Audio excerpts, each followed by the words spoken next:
Chapter 656. At dusk, the weather turned from scorching hot to sultry. The operas in the inn's brothel also changed from Mulan, Peacock Flies Southeast, Mu Guaying, to Legend of the White Snake and Journey to the West. As the show went on, the number of onlookers around the stage increased instead of decreasing. There were no entertainment activities in the county, and everyone was idle. Who wouldn't like free excitement? It was just that after watching and chatting for a long time, they were very thirsty. Fortunately, there was a stall selling herbal tea to quench their thirst. More and more people walked over and spent 2 copper coins to drink a bowl before turning back to continue watching the show. Give me 10 people. A man in yellow walked over and threw a handful of copper coins on the table. Okay, please wait a moment. The man quickly put away the money, opened the 2 buckets and said, I've been selling for a day. There's not much left anyway. You can drink as much as you want. After you finish, I can pack up and go back. More than 10 men in yellow and a few men in blue heard this and walked over. As Li Yi was about to walk out of the inn, a man in blue came forward and said awkwardly, Lord Protector, the Queen said you can't go out. Li Yi waved his hand and said, I'm just going out to watch the show. I've already prepared a place for you on the 2nd floor of the inn. Please move to where you can see better. There are too many people up there. It's boring. I'll go up and clear the place. Why don't I bring those performers to the Protector's room? Li Yi did not know whether he should be happy to have such a conscientious subordinate who was always thinking of his superior, or whether he should kick him to death. Li Yi waved his hand and said, Forget it. I'm not interested. The man in blue bowed and said, I'll send the Protector back to his room. At this time, a man in yellow suddenly walked in with a panicked expression. When he saw Li Yi, he immediately bowed and said, Greetings, Left Protector. Why are you so flustered? What's the matter? The man in blue asked unhappily. The yellow-clothed man panicked and said, Oh no, the right Protector has been captured. The blue-clothed man was startled for a moment before his expression immediately changed. Quickly go and report to Her Highness. Lady, someone shot this with an arrow. The yellow-clothed man handed a small pouch to the middle-aged Taoist nun. The middle-aged Taoist nun took the pouch and took out a jade pendant. Li Yi glanced at it and saw that it was the one that the youth surnamed Feng had taken out. Apart from the jade pendant, there was also a piece of paper. On it was written, If you want to save your Protector, come to the small bamboo forest 30 li away in an hour. The yellow-robed man added, I have already asked. The bamboo forest is 30 miles east of the county town. A blue-clothed man stepped forward and respectfully said, Lady, the Protector's martial arts are unparalleled and there are several blue-clothed envoys by his side. It can be seen that the bandits are very powerful. Why don't you let this subordinate lead a group of people and go? All of you wait here. I will personally go. The middle-aged Taoist nun lightly said, Prepare the horse. A moment later, the blue-clothed men in the inn looked at each other. The lady and the 2 purple-clothed envoys had gone to save the Protector. They did not know who was so daring to kidnap the Protector. However, from the looks of it, the strength of those people could not be underestimated. It was likely that only the lady would be able to deal with them. Lord Protector, please return to your room to rest. Knowing that the Protector of the left had a special identity, the lady told them to keep an eye on her. A blue-clothed man turned around and respectfully said, Ah. Li Yi yawned and casually pointed at a manservant. He said, It just so happens that I am also sleepy and want to eat something before I sleep. Little brother, remember to have the kitchen make something delicious and send it up. Along the way, they already knew that the Protector of the left had 2 hobbies, eating and sleeping. Especially the latter, it had already reached an unimaginable level. A blue-clothed man pointed at the manservant and said, Did you hear that? Immediately go to the kitchen and make a few. Thump! Before he could finish his sentence, he felt a pain in his neck. His vision darkened and he fell to the ground. The other blue-clothed man was startled. He was about to move, but before he could make a sound, he fell to the ground. Not far away, someone had already noticed that something was wrong. As he ran over, he shouted, Someone come quickly. However, his actions did not receive much response. Outside the door, the man selling herbal tea had already disappeared without a trace. A dozen or so figures were lying on the ground, causing the crowd to panic. Let's go. Mississippi Lou casually pulled out autumn water from under the table and used its sheath to knock over a few people. She grabbed Li Yi's arm and rushed towards the door. Just as she was about to step out of the inn's door, she suddenly stopped. The middle-aged Taoist nun placed 2 fingers on her shoulder and said, "Alliance Master Lu, long time no see." She originally wanted to lure the tiger away from the mountain to escape, but she did not expect the Taoist nun to play hard to get. She should have already left the county town in a quarter of an hour, but she suddenly appeared at the door. A grandmaster actually used such a shameless sneak attack. Mississippi Lou's acupoints were sealed. She could only speak and could not move. All the previous arrangements were useless under the Taoist nun's absolute strength. Take some people to the small bamboo forest and bring the protector back. The middle-aged Taoist nun ordered. 2 men in purple obeyed and sent people to bring back the dozen or so people who were drugged. They then gathered about 20 people and quickly left the inn. With such an accident and the fact that it was already late, the charity performance outside the inn naturally could not continue. The Taoist nun sat at the table and looked at Mississippi Lou and asked, "Alliance Master Lu followed us all the way from the capital. It must have been difficult, right?" Mississippi Lou glanced at her with a calm expression and did not speak. A hunchbacked old man who was being held down by the man in blue said, "My lord, this really has nothing to do with us. If we don't do as she says, she will bring people to kill my entire family." The old man's face was full of fear. He said with a trembling voice, "This old man has an 80-year-old mother, a son who died young, and an 8-year-old grandson. My lord, please spare my life. Please spare my life. My lord, he is the innkeeper of this inn." The man in blue brought the old man over and said. Mississippi Lou glanced at the old man and said, "He is right. This matter has nothing to do with him. If you want to kill me, do as you please. I don't want to involve innocent people." Listen, it really has nothing to do with me. It really has nothing to do with me." The old man seemed to finally realize that the Taoist nun in front of him was the one in charge. He hurriedly stepped forward and bowed, saying, "I was forced to do this. Spare me, spare me. Damn Taoist nun." When the sound of wind breaking could be heard, the expression on the Taoist nun's face changed drastically. It was too late for her to block it. She raised her palm and took a few steps back. She covered her shoulder and a trace of blood flowed from the corner of her mouth. The hunchbacked old man had already straightened his body. His face twisted and he instantly changed his appearance. "Cough, it's you." The middle-aged Taoist nun coughed lightly and said word by word, "A dignified grandmaster actually resorted to such a shameless sneak attack. Aren't you afraid of being ridiculed by others if word gets out? You're speaking as if you didn't sneak attack me just now." The old man curled his lips and looked at her. He said with some anger, "Do you know how much suffering I've suffered because of you?" At this point, the old man's expression became even more furious. In the next moment, he rushed toward the Taoist nun. "I'm going to settle this score with you today." If she was at her peak, she would naturally not be afraid of this old man. However, she had been injured by the sneak attack just now and her strength had been damaged. She was no match for him. The Taoist nun's figure flashed and disappeared outside the door. "Where do you think you're going?"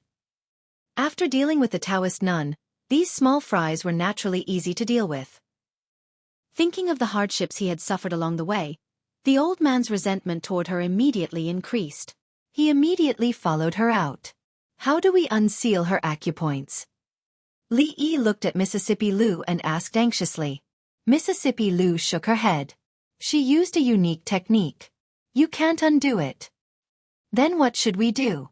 Mississippi Lou glanced at him and closed her eyes. After a moment, an abnormal flush appeared on her face. She bit her lip and after her body trembled, she suddenly opened her eyes. She picked up autumn water with one hand and grabbed his arm with the other. She said in a low voice, While she's not here, leave quickly." Chapter 657. Hurry up and protect Her Highness. Seeing the old man chasing after the Taoist nun, a man in purple pointed and said anxiously, "You guys, stop the 2 of them." As soon as he finished speaking, several people fell to the ground at the inn's entrance. Although the handsome manservant's face was pale, he left after images of swords wherever he went. The ordinary blue-clothed and yellow-clothed messengers could not withstand his attacks at all. The purple-clothed man's expression was ugly. The holy religion had only left a few people here. Some of them had been taken away by the right emissary, while the rest were scattered around the inn. Among them, the ones in charge of guarding had been knocked out and the rest had gone to rescue Her Highness. There were not many people left. After a moment's hesitation, he quickly turned around and galloped in the direction where Her Highness had disappeared. Comparing the two of them to Her Highness, he immediately made a decision in his heart. Leader, leave this to us. Hurry up and leave. In the darkness of the night, a man on a horse galloped over. He nimbly flipped over the horse and dismounted. Behind him, there were several figures following closely. Thanks. Li Yi and second young mistress Lu quickly mounted their horses. They turned around and said to the man, "Be careful, heroes." He tightened his legs around the horse's belly and shook the reins. The two men and the horse quickly disappeared into the night. A few more yellow-clothed figures rushed out of the inn. "What are you going out for? Stay and have fun." The man grinned maliciously and went up to them.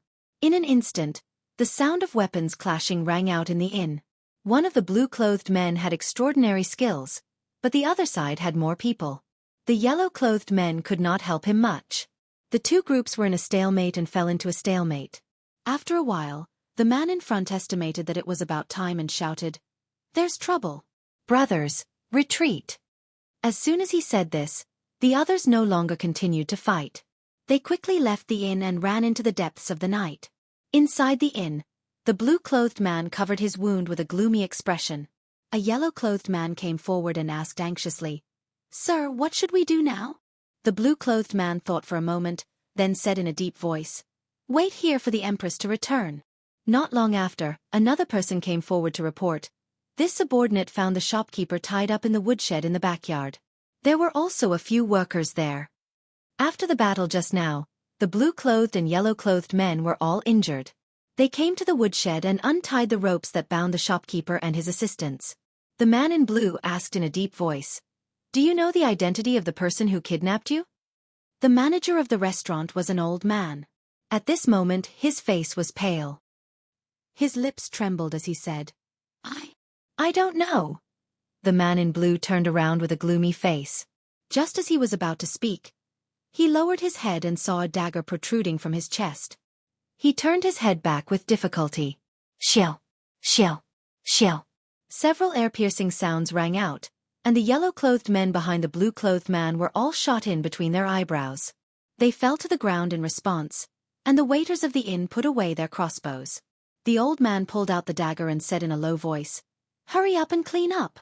Not long after, a raging fire was ignited in the inn. People came out of the surrounding shops and houses one after another. When they saw the innkeeper wailing outside, they could not help but widen their eyes. "There's a fire." The street at night suddenly became noisy. At this time, the city gate was not closed. Li Yi shook the reins, and the horse under him sped up. Everything would be easy once they got out of the city. Mississippi Lu did not tell him about the Grand Master Elder. In fact, when he kidnapped the man surnamed Fong, he did not intend to lure the Taoist nun away at all. From the beginning to the end, the old man was the ultimate trump card. Only by seriously injuring or killing the Taoist nun would they have no worries. Otherwise, even if they could escape, they would not be able to go far. After all, this was the King of Shu's territory, and the Taoist nun was a Grand Master expert with countless masters around her. Under such circumstances, it was almost impossible to rely on the two of them to return to the capital city safely. And if the Taoist nun really fell for such a shallow trick of luring the tiger away from the mountain, the next thing she would have to do would be to run for thousands of miles with even more difficulty. "Just now you don't speak." Before Li Yi could open his mouth, he was interrupted by Mississippi Lu. If she did not want to speak, then so be it. Although he felt a little strange about Mississippi Lu at this moment, it was more important to escape. Everything could wait until they got out of here. What? The protector was kidnapped? Did something happen to Her Highness? What about the robbery of the King of Shu's treasury at midnight tonight, the protector? Forget it for now. Follow me to rescue Her Highness. Dozens of black-clothed figures quickly rushed out of a low-rise house. They caught a glimpse of a horse galloping on the street in front of them. At once, a man in blue was startled and then he shouted, "Stop them!" Hoot! The horse's hooves knocked on the blue stone-paved street, making a crisp sound. Looking at the man in blue and the dozens of figures behind him, Li Yi's face darkened. Mississippi Lu jumped off the horse and brandished her sword. Go! Dozens of black-clothed men swarmed over. Li Yi dismounted from the horse and caught a weapon that Mississippi Lu threw at him. He took a deep breath and leaned in her direction. It's a rebellion! A rebellion! Jiang Ziyan hurriedly walked on the street, followed by a crowd of black figures. Just now, someone reported to the police late at night that more than 10 people fought in the Ru family inn. It was said that many people died. This was a serious case. He immediately summoned all the bailiffs and bailiffs in the county government, as well as the people nearby. Nearly 100 people rushed to the scene of the crime. It was impossible for him not to be anxious.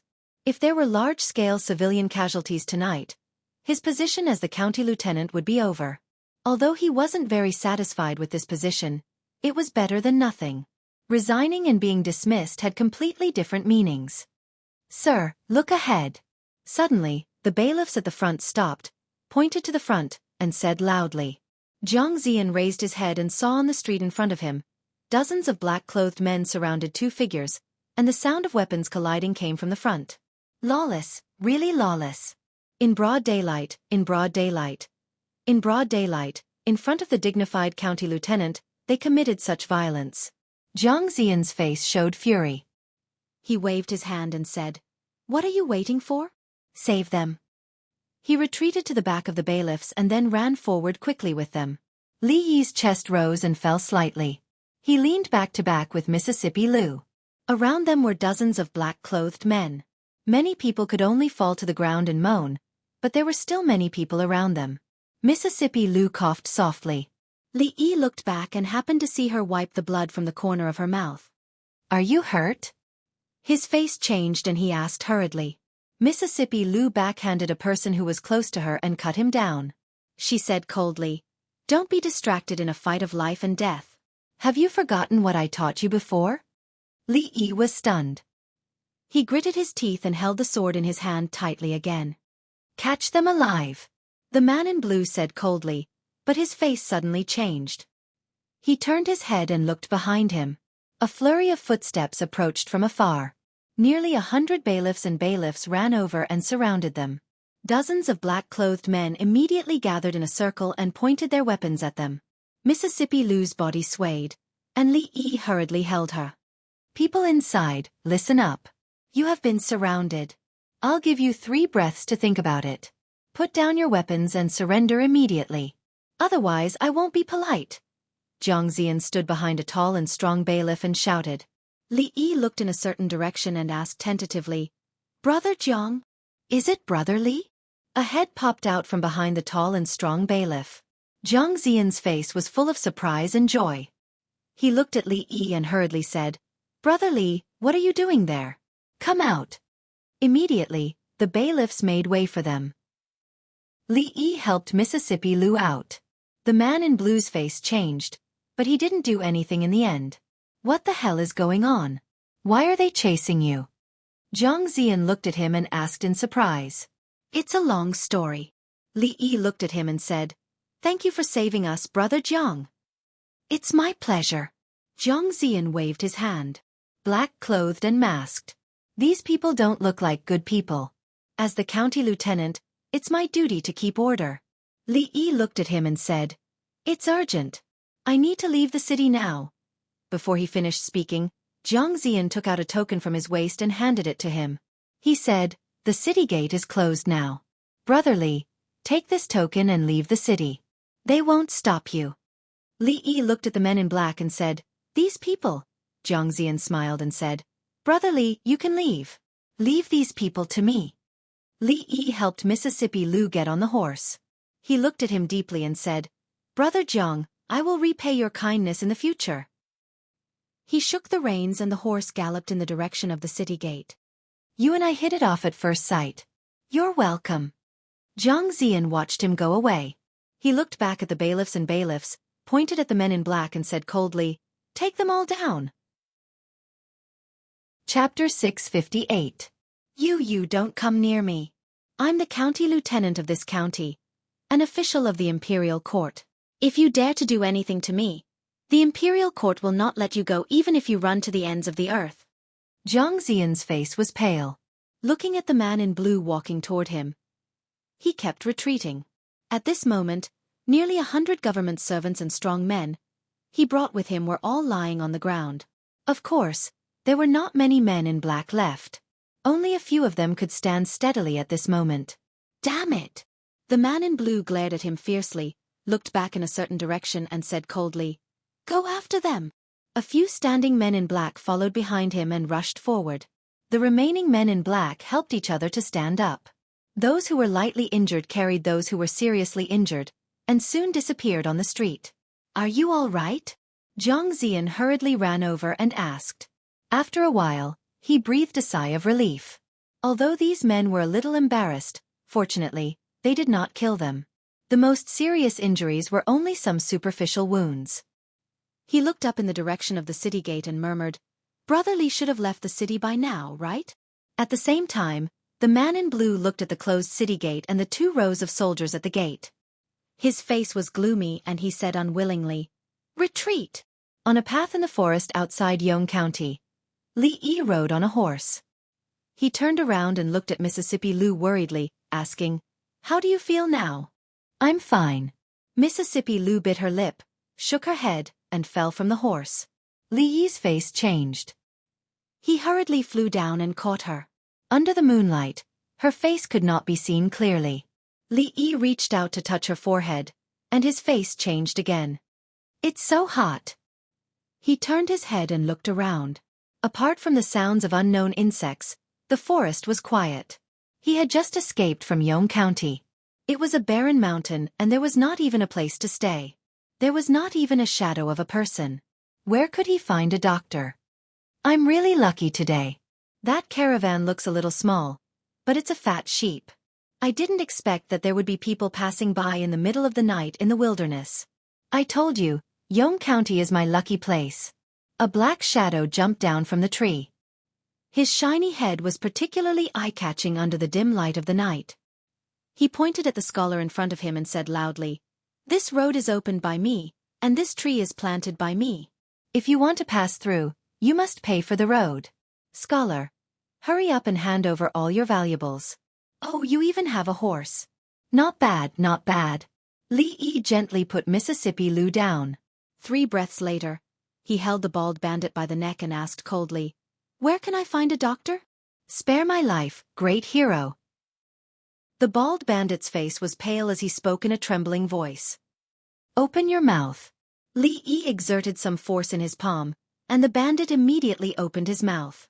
In the next moment, the bald bandit felt something enter his mouth. His expression changed as he asked, "Great hero, what is this?" Li Yi let go of his hand and said coldly, "Half-step epilepsy with a smile. After 24 hours, if there is no antidote, you will laugh non-stop until your whole body festers, your meridians break, and your body explodes to death." Explode to death. Thump! The bald bandit's legs weakened, and he knelt on the ground. Li Yi kicked him and said, "Now, lead the way." In the dark of the night, an old man covered his chest and jumped down from the city wall that was dozens of feet high. In the end, he didn't manage to kill Taoist Nun. Although his sneak attack at the beginning was successful, it didn't achieve the result he had expected. Taoist Nun's strength was slightly higher than his, and there was also the group of troublesome little ghosts that gathered more and more. In the end, he could only seriously injure her. When he realized that he couldn't take her life today, he took the initiative to give up. Seriously injuring Taoist Nun should be considered as completing the mission, right? The old man took out a cloth bag from his pocket and threw a piece of candy into his mouth. He felt that he had forgotten something. He carefully filtered through the events in his mind. According to the second miss, if Taoist Nun really fell for the trick of luring the tiger away from the mountain, he should immediately leave the city and escape as fast as he could, rushing to the capital day and night. Even if Taoist Nun chased after him, it was still not enough for him to deal with Taoist Nun alone. But with the second miss, he would always be in an invincible position. If that damned Taoist Nun didn't fall for the trick, he would carry out the second plan. He would first seriously injure her, and the small fries would be easily taken care of. Then, he would escort them out of the city. Suddenly, The old man stopped in his tracks and froze on the spot. Damn it! He slapped his forehead and couldn't help but curse. Just now, he was only thinking about killing Taoist nun to vent his anger, and actually forgot the most important goal. If he couldn't bring them back safely, he wouldn't be able to complete his mission. The old man gritted his teeth and cursed bitterly. That damned Taoist nun! The county magistrate of Yong County stood in front of the still-burning Ru family inn, his face extremely gloomy. At this time, the innkeeper was describing with tears and snot how those villains fought in the inn, and how they burned down the inn. He was a pitiful old man, and his little property was burned down in one night. How was he going to live in the future? The county magistrate asked in a deep voice, "Do you know who did it?" "I only remember that the leader was a Taoist nun, and her subordinates in yellow and blue." The old man's confession was quickly confirmed by the surrounding neighbors. After all, those people in strange clothes had been in front of them for a day, and it was hard not to notice them. "It's them." Zhang Zian came from the side and said loudly, "Lord Wu, when I came from the county government just now, I saw dozens of people daring to kill people on the street, and the leader was a man in blue. Fortunately, I arrived in time to avoid a tragedy."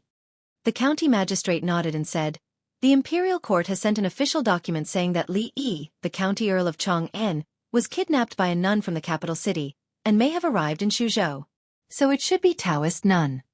Zhang Zian was stunned and asked, "Li Yi was kidnapped? When did this happen?"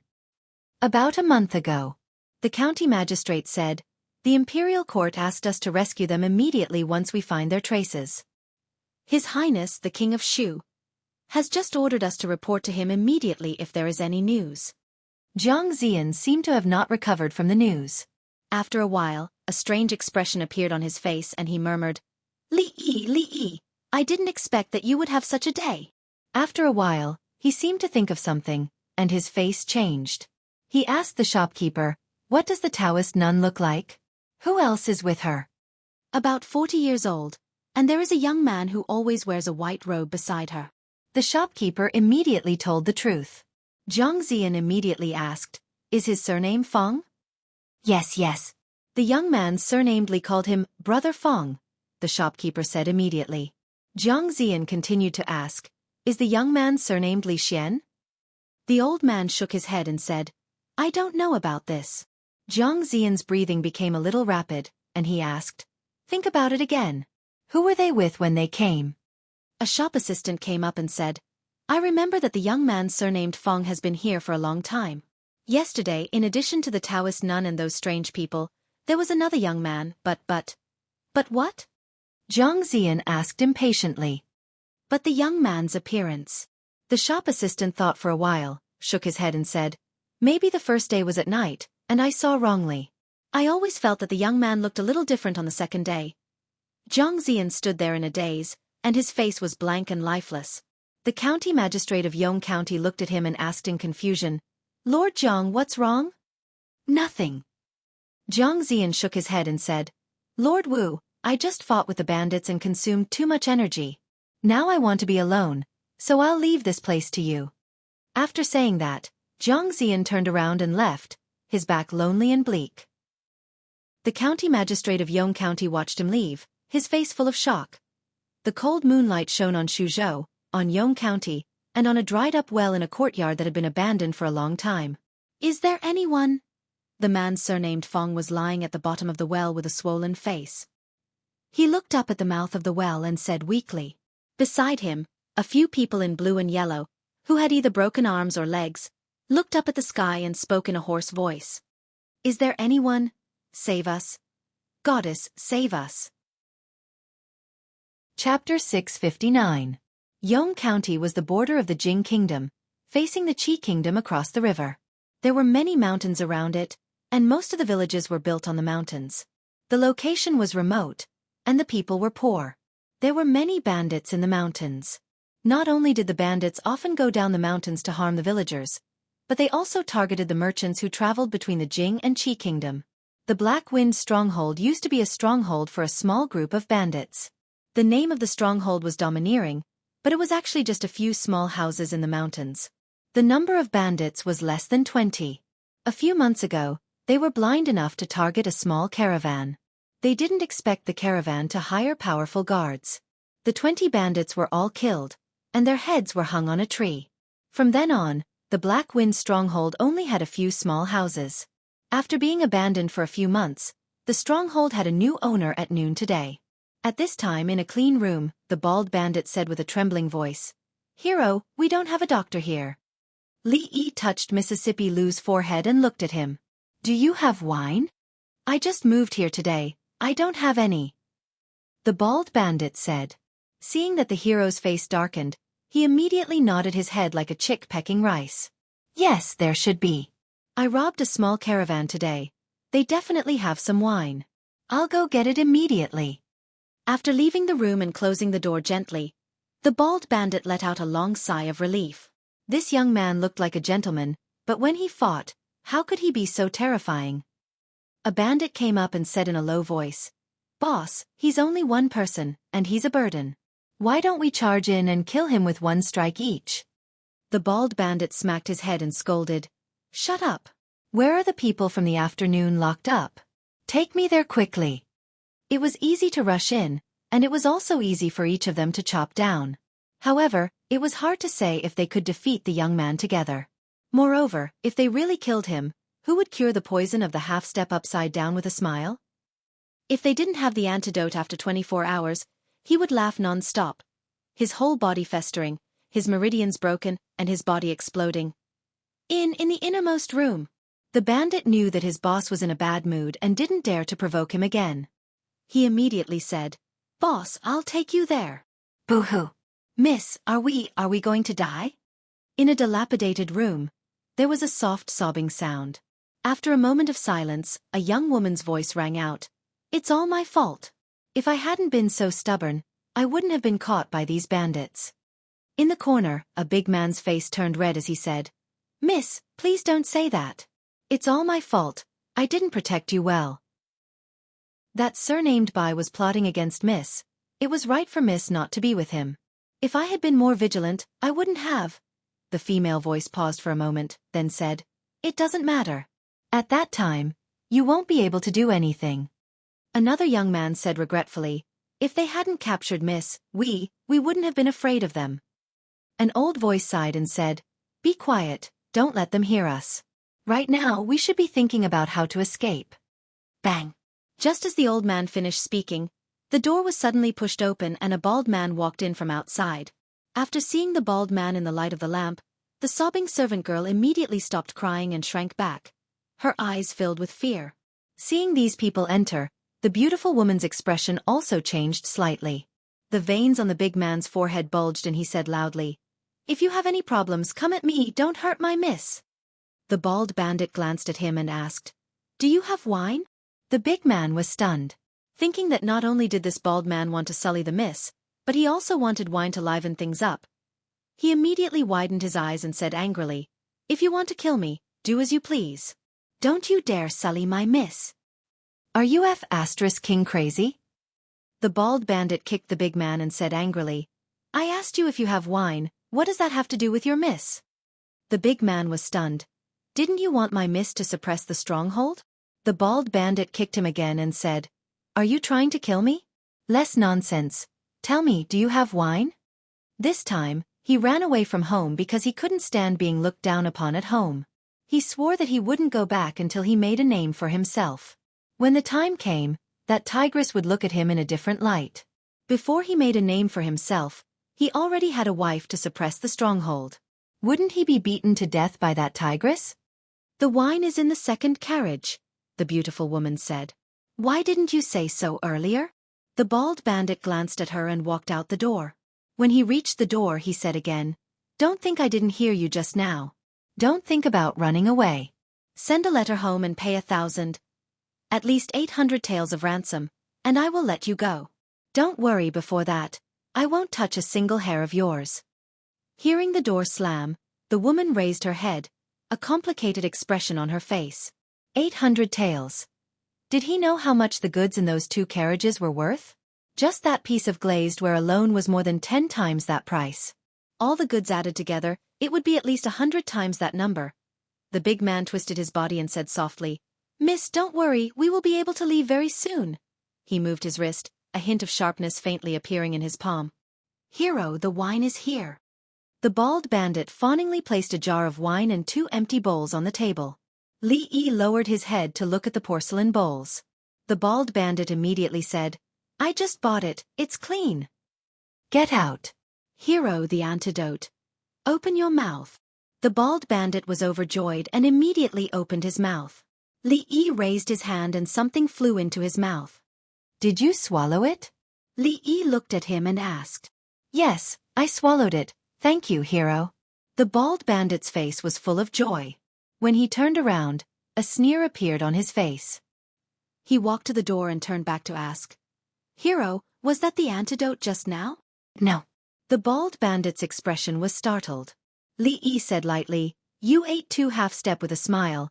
Now you only have 12 hours left. Still not leaving? Li Yi looked back at him and asked, Do you want another one? As soon as he finished speaking, the bald bandit disappeared from the house and closed the door. Li Yi put the jar of wine and the empty bowls on the bed, and then put down the curtain beside the bed. He took an empty bowl and filled it with half a bowl of wine. After smelling it, he tore off a piece of his sleeve and dipped it in the wine. He lifted Mississippi Lou's hand and carefully wiped her palm.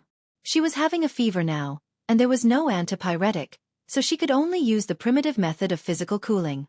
After wiping her palms, he rolled up her sleeves and wiped her arms, then her forehead, and her neck. The evaporation of alcohol would take away a lot of heat. Her current situation was more serious than Ruoqing's at that time. Li Yi took off her shoes and socks, and wiped her feet and calves. If he wanted the effect to be good, he had to wipe her chest and armpits. However, the person in front of him was Mississippi Lou, not Rui, so he still had to pay attention to some boundaries.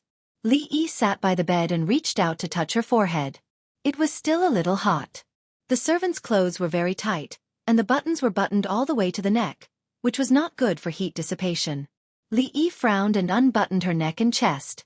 When he unbuttoned the last button, he suddenly seemed to feel something.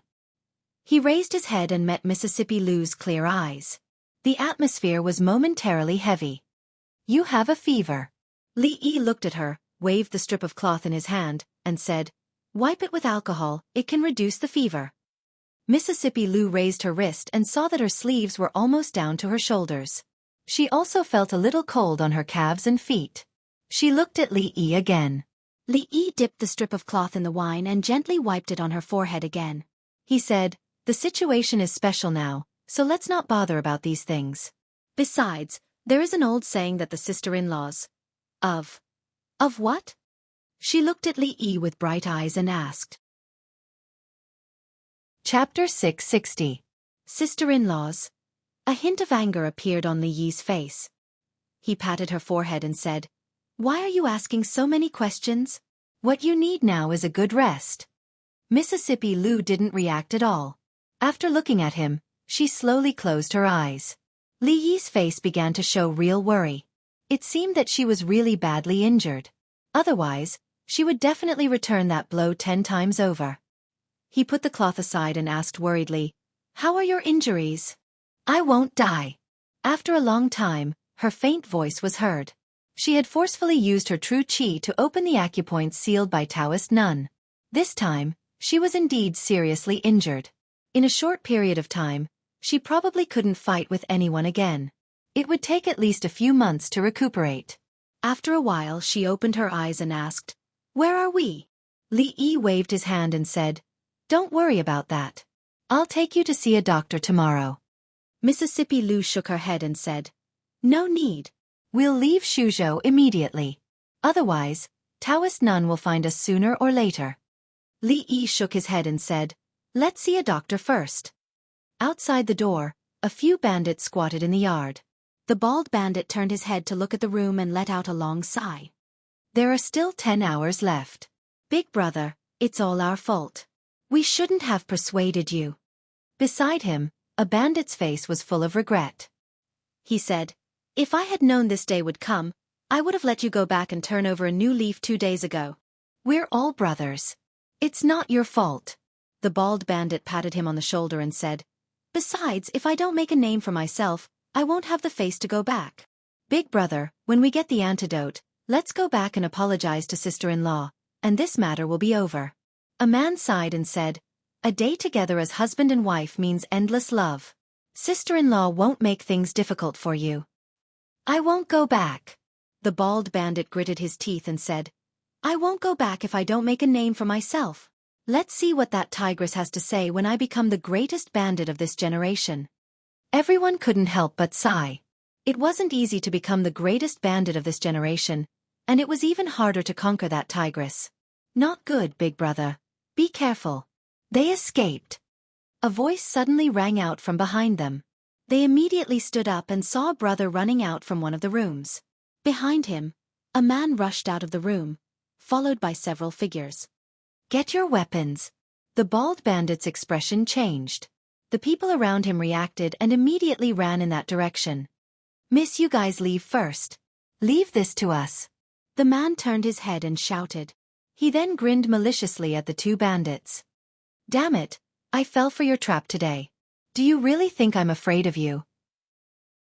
Two of the bandits were knocked to the ground in a single exchange, and the few people behind him were also engaged in battle with the bandits who were charging over. The young servant girl and the beautiful woman ran out of the room and ran outside under the escort of the two men. Although the burly man's side had fewer people, they were slightly stronger. Just the burly man alone was enough to take on 3 bandits at once. The few of them were actually able to stall all the bandits, making it impossible for them to chase after the woman. Everything happened too suddenly. Both sides didn't have any weapons.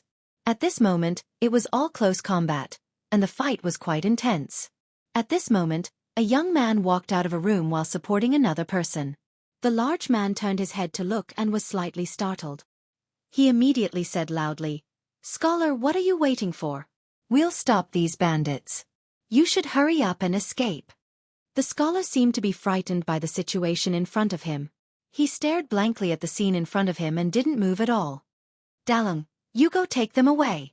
Seeing the scholar's appearance, a trace of helplessness appeared on the burly man's face. Immediately, a young man knocked down a bandit and quickly ran over. Hurry up and leave. The young man seemed to have finally returned to his senses. He carried his companion horizontally and quickly followed the young man away. He's quite strong, but too timid. Seeing this, the burly man said in a low voice and focused even more on dealing with the bald bandit in front of him. He didn't know if it was an illusion, but he felt that the bald bandit had suddenly become desperate. Seeing that the young man had left, the bald bandit roared angrily. He was both shocked and afraid. He really wanted to rush over and ask for the antidote back, but the burly man blocked him. His eyes suddenly widened, and with an angry roar, he pounced over again. The burly man's expression changed. At this moment, the bald bandit gave him a great deal of pressure.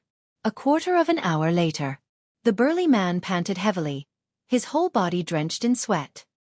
He looked at the bald bandit and said, Isn't it just 1,000 taels of silver? We'll give it to you, all right? Get lost. The bald bandit spoke in a hoarse voice, then charged forward once more. Silver was important, but his life was even more important. Without the antidote, he would explode and die in 10 hours. Do you really think I'm afraid of you? The burly man said angrily. He gathered his remaining strength and punched out. It was already past midnight. Under the moonlight, 2 carriages sped along the mountain road. The young girl placed her hand on her chest and timidly asked, Miss, do you think they'll be able to catch up? The beautiful woman gritted her teeth and didn't speak. She glanced behind her and said, Wait for them up ahead after we leave the forest. There's a village up ahead. Those bandits probably won't dare to follow us. Not long after, in front of a village, a man quickly ran into the village. Soon, there were many lights in the village, and the woman's expression finally relaxed. The young maid looked at the young man who came down from the other carriage and asked doubtfully, Were you also kidnapped by those bandits? Yes. Li Yi nodded and said, Thank you very much. You're welcome. The maidservant smiled sweetly. Now that they were out of danger, her heart was finally at ease. An old man walked over from the side and looked at Li Yi. He asked, Is the young lady in the carriage injured? The maid was stunned and asked, Grandpa Lin, there's only a young master in the carriage. Where did the young lady come from? The old man smiled and patted her head lovingly. He didn't say anything. Li Yi suddenly looked at the old man and asked, "Do you know medicine?" The young girl nodded quickly and said, "Of course. Grandpa Lin was the one who cured me when I caught a cold last time. Usually, if someone falls sick at home, there's no need to call for a doctor." After a while, the young maid looked behind her and turned to look at the woman. She asked, "Miss, is there really a young lady in the carriage?" The beautiful woman looked in that direction, and a trace of doubt appeared on her face. However, it quickly disappeared and she looked in the direction where they came from. Next to the carriage, Li Yi looked at the old man and asked anxiously, "Old man, how is she?"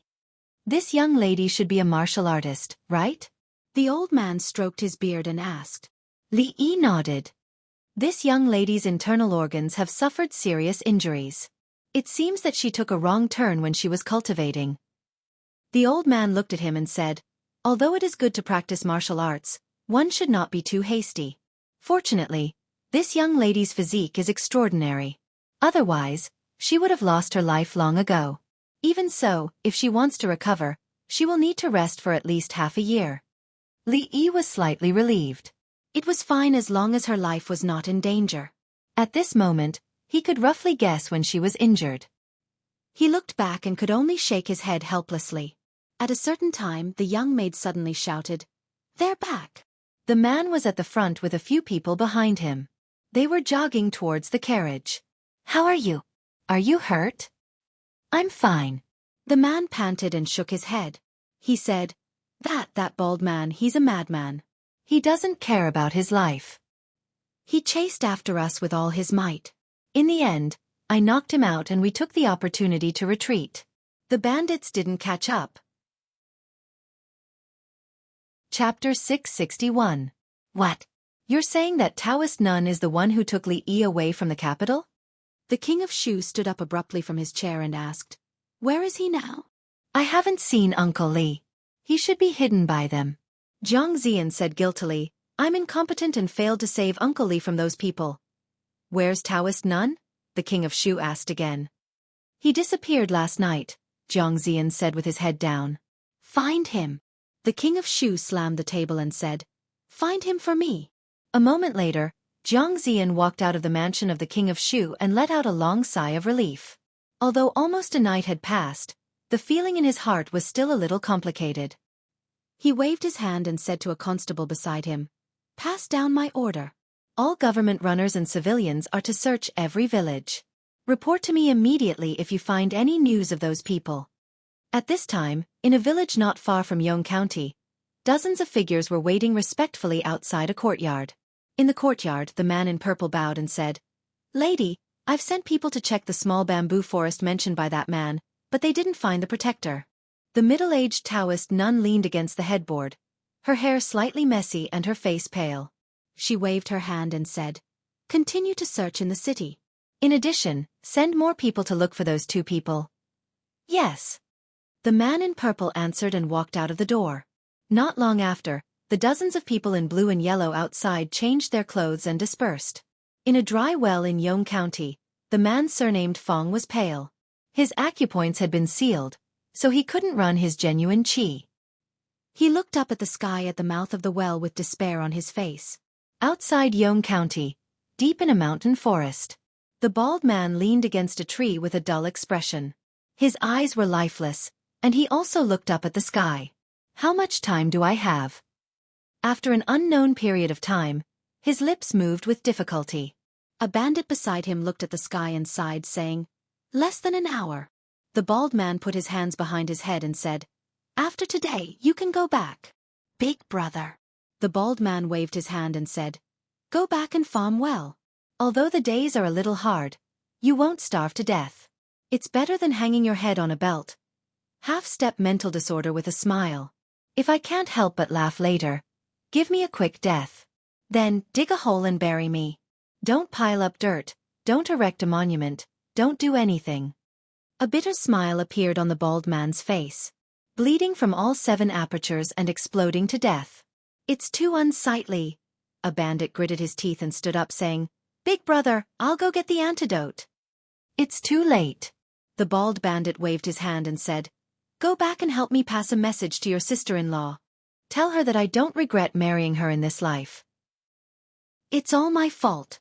I shouldn't have advised Big Brother. One of the bandits gritted his teeth, stood up, and slashed the tree with his sword. The one in front, do you see a young man with a girl? A voice came from behind. The bandit impatiently waved his hand and said, Scram, scram, scram. I'm annoyed. What are you yelling for? I'll kill you if you yell again. Thump. As soon as he finished speaking, he suddenly felt a pain in the crook of his leg. His legs gave way and he knelt on the ground. What did you just say? An old man with messy hair walked up from behind and looked at him. The eyes of the bandits suddenly widened and they couldn't help but shiver. Senior. The fear in their hearts increased to the extreme. Thinking of the terrifying scene from a few days ago, a few of them immediately knelt on the ground. It's you guys again. The old man's face also revealed a surprised expression. He remembered that the bald man was the leader of the group. He walked over and asked, Hey, have you seen a young man with a beautiful girl with a young man? The bald man leaned against the tree with an emotionless expression. He glanced at the old man and didn't answer. The old man narrowed his eyes and said coldly, I'm asking you a question. The bald man glanced at him again. His eyes were indifferent and didn't contain any emotion. The old man grabbed him by the neck and lifted him up against the tree trunk. He said, Aren't you afraid that I'll kill you? The bald man looked at him coldly and said, Don't talk nonsense. If you want to kill me, then kill me. Don't be so wishy-washy like a woman. The cold expression on the old man's face disappeared and he looked at him in surprise. You want to die? The bald man said indifferently. In any case, the poison will take effect in an hour. Just kill me and give me a quick death. The old man grabbed his wrist and felt it. He said in surprise, You're not poisoned, the big man said coldly. Humph. That laughing half-step madness is a rare poison in the world. If there's no antidote, I'll laugh non-stop in an hour. My whole body will fester, my meridians will break, and I'll explode and die. The old man was even more surprised. He said, I've roamed the martial world for decades, but I've never heard of such a strange poison. That's because you're ignorant. The bald man looked at him and said, If you want to kill me, then kill me. Stop talking nonsense. If you don't kill me, I'll find someone else to kill me. The old man didn't get angry. Instead, he laughed and said, I'm called Monster Sue in the martial world. I didn't expect you to be even weirder than me. You're actually begging someone to kill you. Big brother, big brother. At this time, a figure ran out from a house not far away. He waved the paper in his hand and said happily, Big brother, I found this in the room. That person said that it wasn't poison. It was all a lie. Really? The big man was shocked. He took the paper from his hand. After looking at it, he gave it to another person beside him and said, Urgu, you've also studied for 2 years. Look at what's written here. That person hurriedly looked at the paper and slapped his thigh. He said, Big brother, it's true. That person left a letter saying that it wasn't poison. The big man's face revealed an ecstatic expression. He murmured, So I don't have to die? No, no, no. The old man indifferently glanced at him and shook his head. I've thought about it seriously just now. Since you want to die, why don't I fulfill your wish? In the future, it will be a story that I'm happy to help others. The smile on the bald man's face froze. Plop. He knelt on the ground and hugged the old man's thigh. With tears and snot he said, Senior, I was wrong. I don't want to die. Don't you want to find someone? Let's talk about finding someone. You really don't want to reconsider? The old man looked at him and said, When others asked me to help, the reward was 100,000 taels of silver. I'm in a good mood today, so I won't take a penny. You've made a big profit. No, I won't. The bald man shook his head and said, Senior, you shouldn't help with less than 100,000 taels of silver. I can't let you suffer a loss. The old man took out a portrait from his chest and asked, Tell me, have you seen this person? No. The big man shook his head. Although the person in the portrait gave him a very familiar feeling, he had indeed never seen him before. The old man frowned and seemed to have thought of something. He said, Think about it again. That person is about this tall, and there should be a girl beside him. No, a young man dressed like an inn's manservant. He should be carrying a sword with him? The bald bandit was stunned for a moment before he nodded and said, I think I've seen him before. 10 hours ago they went down this path. The bald bandit had a flattering expression on his face as he pointed to a mountain path. That's right. The sloppy old man nodded and took out an item from his chest. He threw it to the bandit. This is for you. The bald man watched as the old man threw a milky white square object into his mouth. He looked at the exact same object in his hand and also put it in his mouth. In the next moment, his eyes suddenly widened. This taste. Chapter 662. Have a safe journey, senior.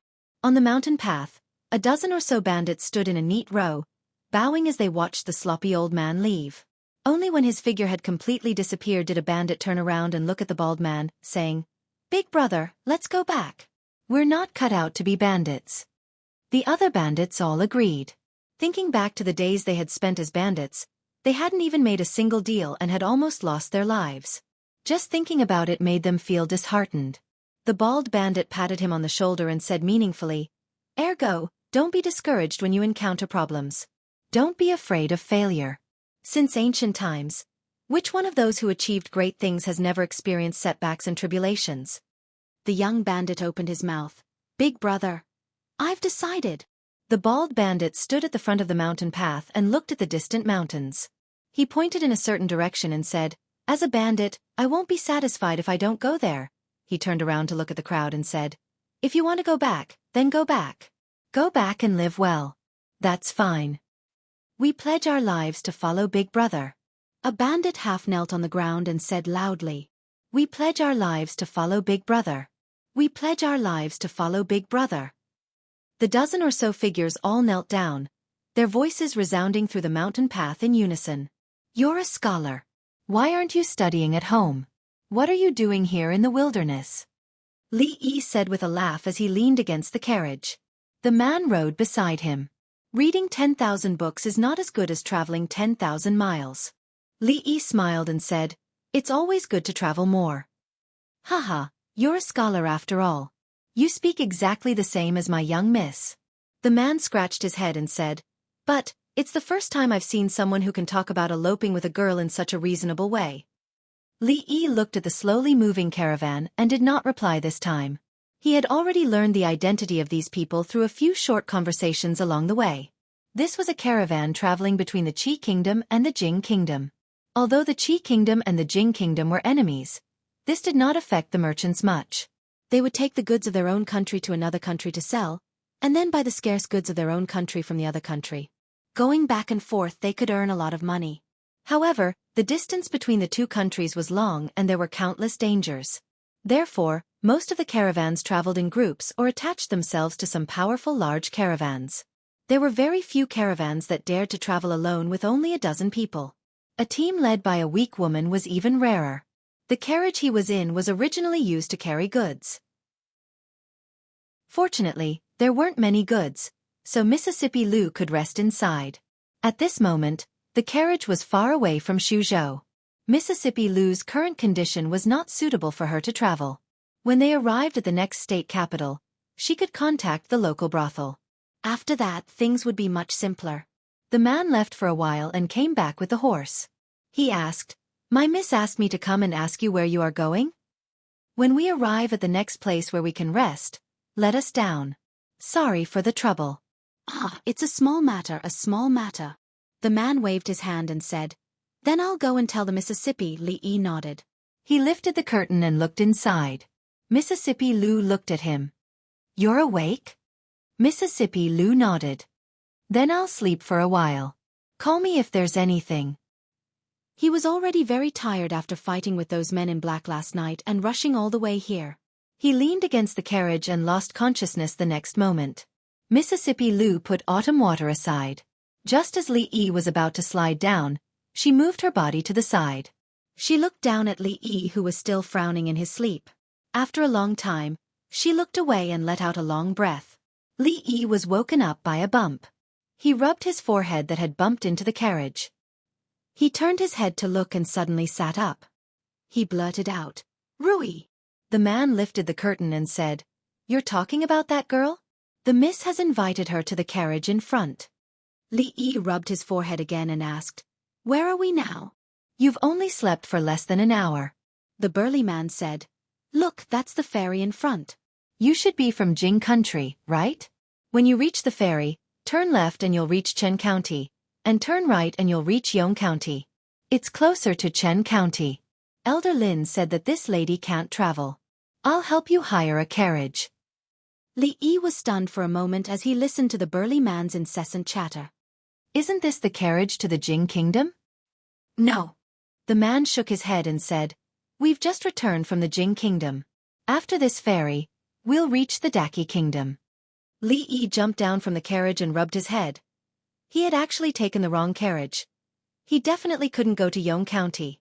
The king of Shu and the Taoist nun must be looking for them. Chen County. Chen County was just next to Yong County. With the friendship between him and the king of Shu, he would probably turn the entire Shu province upside down. Forget it, he should go to Chen County first. With the cover of the brothel there, it should be safer. There were many boats and carriages at the ferry. The guards were moving the goods from the carriages in front of them onto the boats. A few steps ahead, the woman was talking to Mississippi Lu. "Thank you for last night." Li Yi walked over and cupped his hands towards the beautiful woman. The woman nodded slightly and said, "It was just a coincidence." "You're welcome." Li Yi looked at Mississippi Lu and said, "We have to go." The woman turned around and said to the man and the others, "We should also get on the boat." "Hey, you guys, I'm talking to you guys. Wait a minute. Have you seen these two people?" A voice came from behind. Li Yi turned around and saw a group of soldiers stopping the passing carriages. The leader of the soldiers opened the curtains and carefully compared the few people with the portraits in his hand. Then he waved his hand and said, "All right, you guys can go." Then, he turned around and pointed again, saying, "That carriage over there, stop." Ahem. Li Yi turned around and looked at the woman. He said, "Miss, I have a presumptuous request." The woman named Lin Wanru was startled. She looked at the young man in front of her and then looked at the woman in men's clothing. A look of understanding appeared on her face. After a while she nodded slightly. "All right. The few of you guard here. Check every car and every person that passes by carefully." A young general stood at the ferry and said to dozens of soldiers, "This is the order of His Highness, the King of Shu. If you find out, His Highness will greatly reward you." Li Yi stood at the bow of the boat and looked at the blurred ferry. The man's laughter came from the side. "Haha, I've said it before.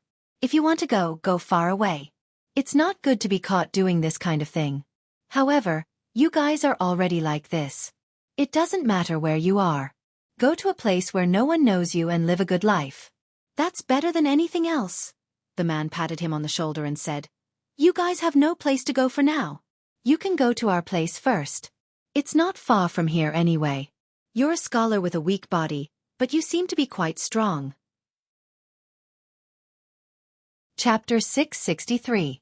Useless. All of you are useless. It's been 3 days and we haven't even found a shadow. What use do I have for you? In the King of Shu's mansion, the angry King of Shu flipped the table again. The local officials in Shu all lowered their heads and kept quiet out of fear. In all the counties of Shu, the bailiffs, civilians, and even the county lieutenant personally led people to patrol. However, not only the Taoist nun and the mayor of Chang'an, they didn't even see the shadows of those men in blue and yellow. Looking for 2 people in such a big place like Shu was like looking for a needle in a haystack. Moreover, it was already the next day when the order was issued. Perhaps they had already escaped from Shu. Where could they find them? Continue to search for them for I. If they are alive, I want to see them. If they are dead, I want to see their bodies. The King of Shu gritted his teeth and said word by word, "Yes, Your Majesty." The group of officials responded one after another and walked out dejectedly. Of course, they had to find them even if it was just for show. Otherwise, it would be hard to explain to the King of Shu. After all, the officials in Shu would have to rely on him in the future. In 3 days, the atmosphere in all the counties of Shu suddenly became tense. Soldiers could be seen patrolling the streets. Even in the remote deserted villages, there were civilians searching non-stop. The patrols were especially strict for unfamiliar foreigners. In a long-abandoned courtyard in Yongzhou City, a hand suddenly stretched out from the edge of the dry well in the courtyard. The young man with the surname Fong climbed out of the dry well with difficulty and lay on the ground weakly. 3 days. For 3 whole days, he didn't even drink water, let alone eat. Even though his sealed acupoints had been unsealed, he couldn't muster much strength at this moment. "Wait, I'll go find a rope," he said while leaning on the mouth of the well. Then, he slowly turned around, pushed open the courtyard door, and staggered out. Not long after, a young man in tattered clothes with a face full of dust stood on the street in a daze. He looked at a noodle stall on the street and couldn't help but gulp. Sigh. The owner of the noodle stall sat on the steps and looked at the crowd on the street in boredom. Then, he looked at the empty noodle stall and let out a long sigh. Pah! The next moment, all his attention was attracted by the ingot of silver on the table. "Give me 10 bowls of noodles." The noodle stall owner could not help but feel a chill run down his spine when he saw the young man glaring at him. 10 bowls? He asked uncertainly. "Cut the crap and hurry up." The owner of the noodle stall shivered when the young man glared at him with a green light in his eyes. He immediately said, all right, please wait a moment, the noodles will be here soon." "Sir, your noodles are here." Soon, the stall owner served a bowl of noodles. Seeing that the bowl was empty in just a few breaths' time, he couldn't help but widen his eyes. The youth with the surname Fong looked up and said angrily, "What are you waiting for? Another bowl." "Oh, right away, right away." The owner of the noodle stall hurriedly moved his hands again. He glanced at the young man and cursed in his heart. "You finished the noodles that just came out of the pot in an instant. Are you the reincarnation of a hungry ghost in your previous life? Why didn't you burn yourself to death?" Only after the young man had eaten 5 bowls did the boss stop and wipe the sweat from his forehead. At this time, there were already many people surrounding the noodle stall. "Is it really that delicious?" someone asked doubtfully. He sat down at the side and said, "Give me a bowl too." "Tui." A moment later, he took a bite and immediately spat it out. He glanced at the young man and cursed, "How can you eat such disgusting noodles? I thought it would be very delicious. You must have starved to death in your previous life." He threw 2 copper coins on the table and was about to leave when a voice rang out from behind him. "Hey, you haven't finished your noodles." The man turned around and looked at the young man. He sneered, "I don't want to eat any more." "Why do you care?" The young man glanced at him and stood up from his seat. "Eat, I'll eat now." The man with a swollen face sat obediently in his seat and finished his bowl of noodles. He didn't even leave a single mouthful of soup. Under the coercion of the young man's gaze, he even refilled his bowl. Only then did he ask in a trembling voice, Is this enough?" "Scram." The young man waved his hand impatiently. He looked at the boss and said, "Continue cooking." About an hour later, the boss looked at the piles of bowls beside him in astonishment. He was worried that he couldn't keep up with the speed, so he added extra portions for each bowl. The young man ate 10 bowls just like that. In the end, he even bought dozens of buns from a nearby bun stall before he swaggered off. With such an appetite, he wasn't a human at all.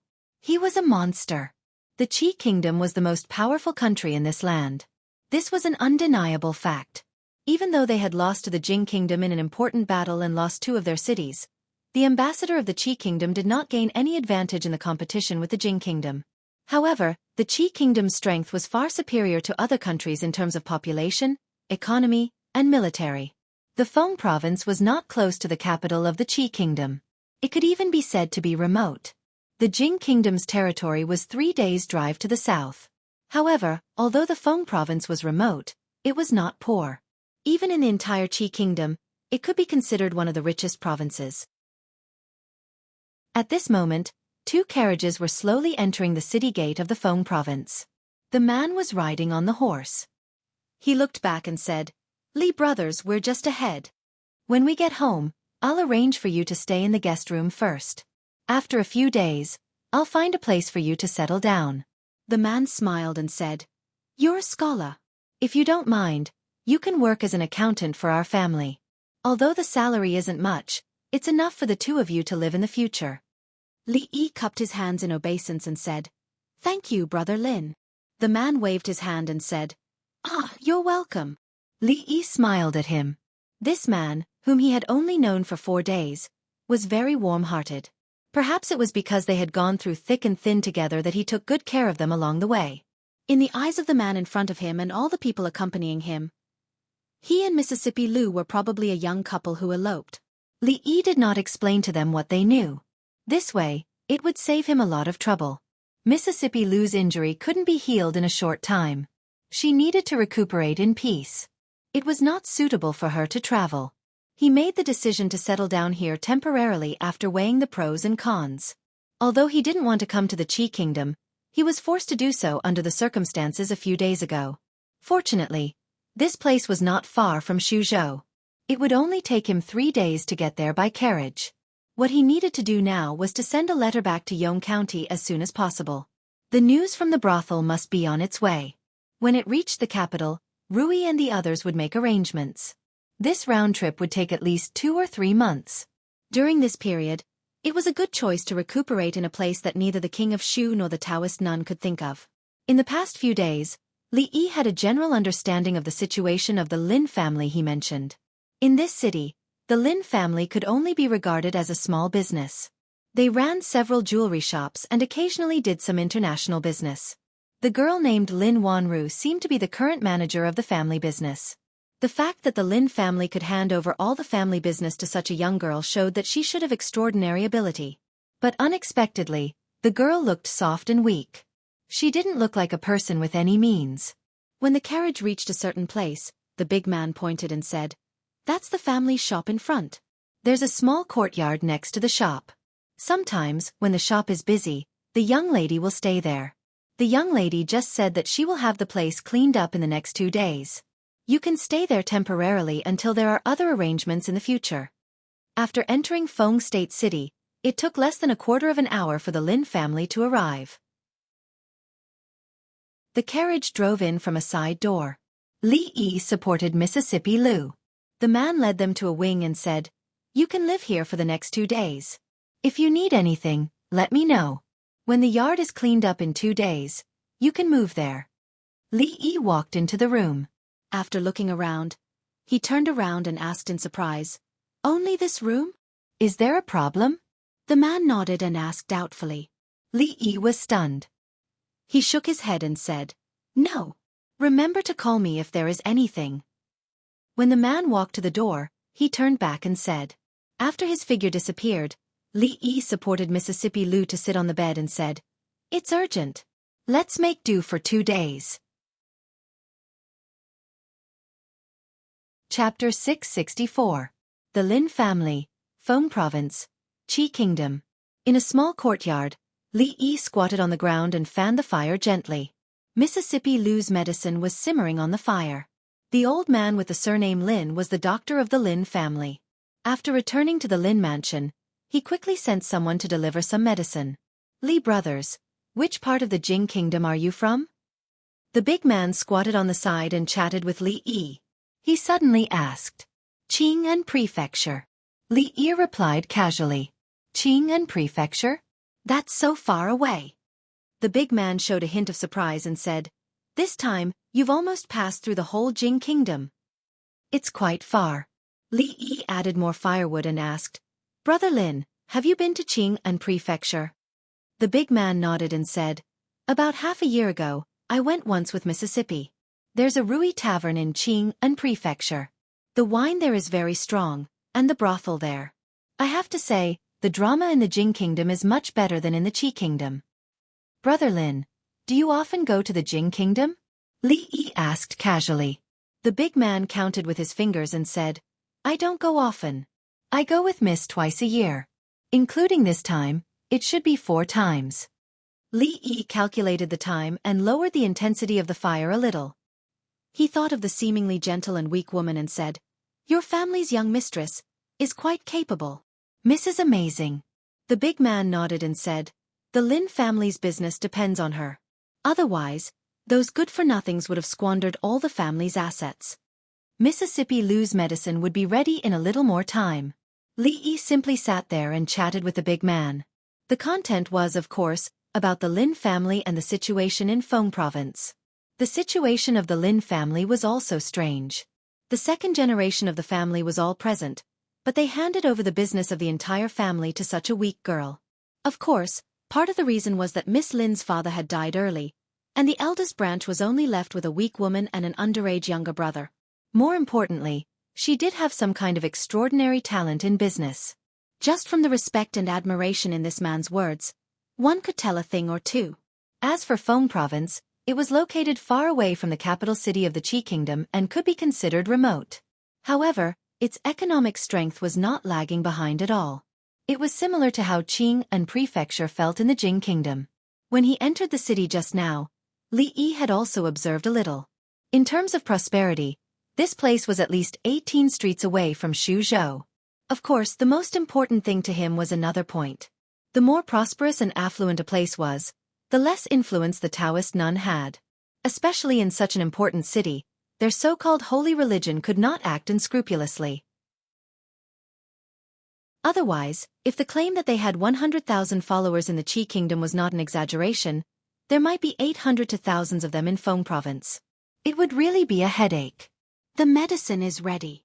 Estimating that the time was up, Li Yi extinguished the fire and filtered out the medicine.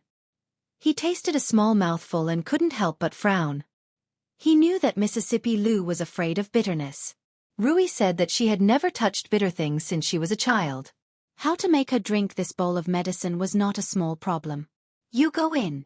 The big man stood up, waved his hand, and said, I'll go to see Mississippi after a while. Li Yi walked in with the medicine. Seeing Mississippi Lu sitting cross-legged on the bed, he walked to the bedside and said, Drink the medicine first. Mississippi Lu opened her eyes and looked at the black medicine. She shook her head and said, I'll take care of myself slowly. I don't need to drink medicine. Li Yi looked at her and said, Drink it. It's not bitter. Mississippi Lu looked at him suspiciously. Li Yi said with a straight face, I just tasted it. It's not bitter at all. If you don't believe me, look. He picked up the bowl and drank a big mouthful. His expression did not change. Mississippi Lu took the bowl from his hand doubtfully. After tasting a small mouthful, her pretty face immediately frowned. She glared at him and said, You lied to me. Li Yi looked at her and said, Good medicine tastes bitter. Drink it quickly. You'll feel better after drinking it, and we can go back sooner. I won't drink it. Mississippi Lu put the bowl aside and glared at him for being lied to. She closed her eyes and continued to recuperate. Drink it. Drink it and I'll give you a piece of candy. Li Yi persuaded her.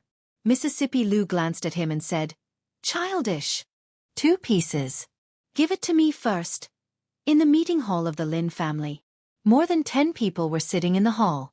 A woman named Lin Wanru sat at the bottom. She put a thick book on the table and said, This is the account for this time. Please take a look.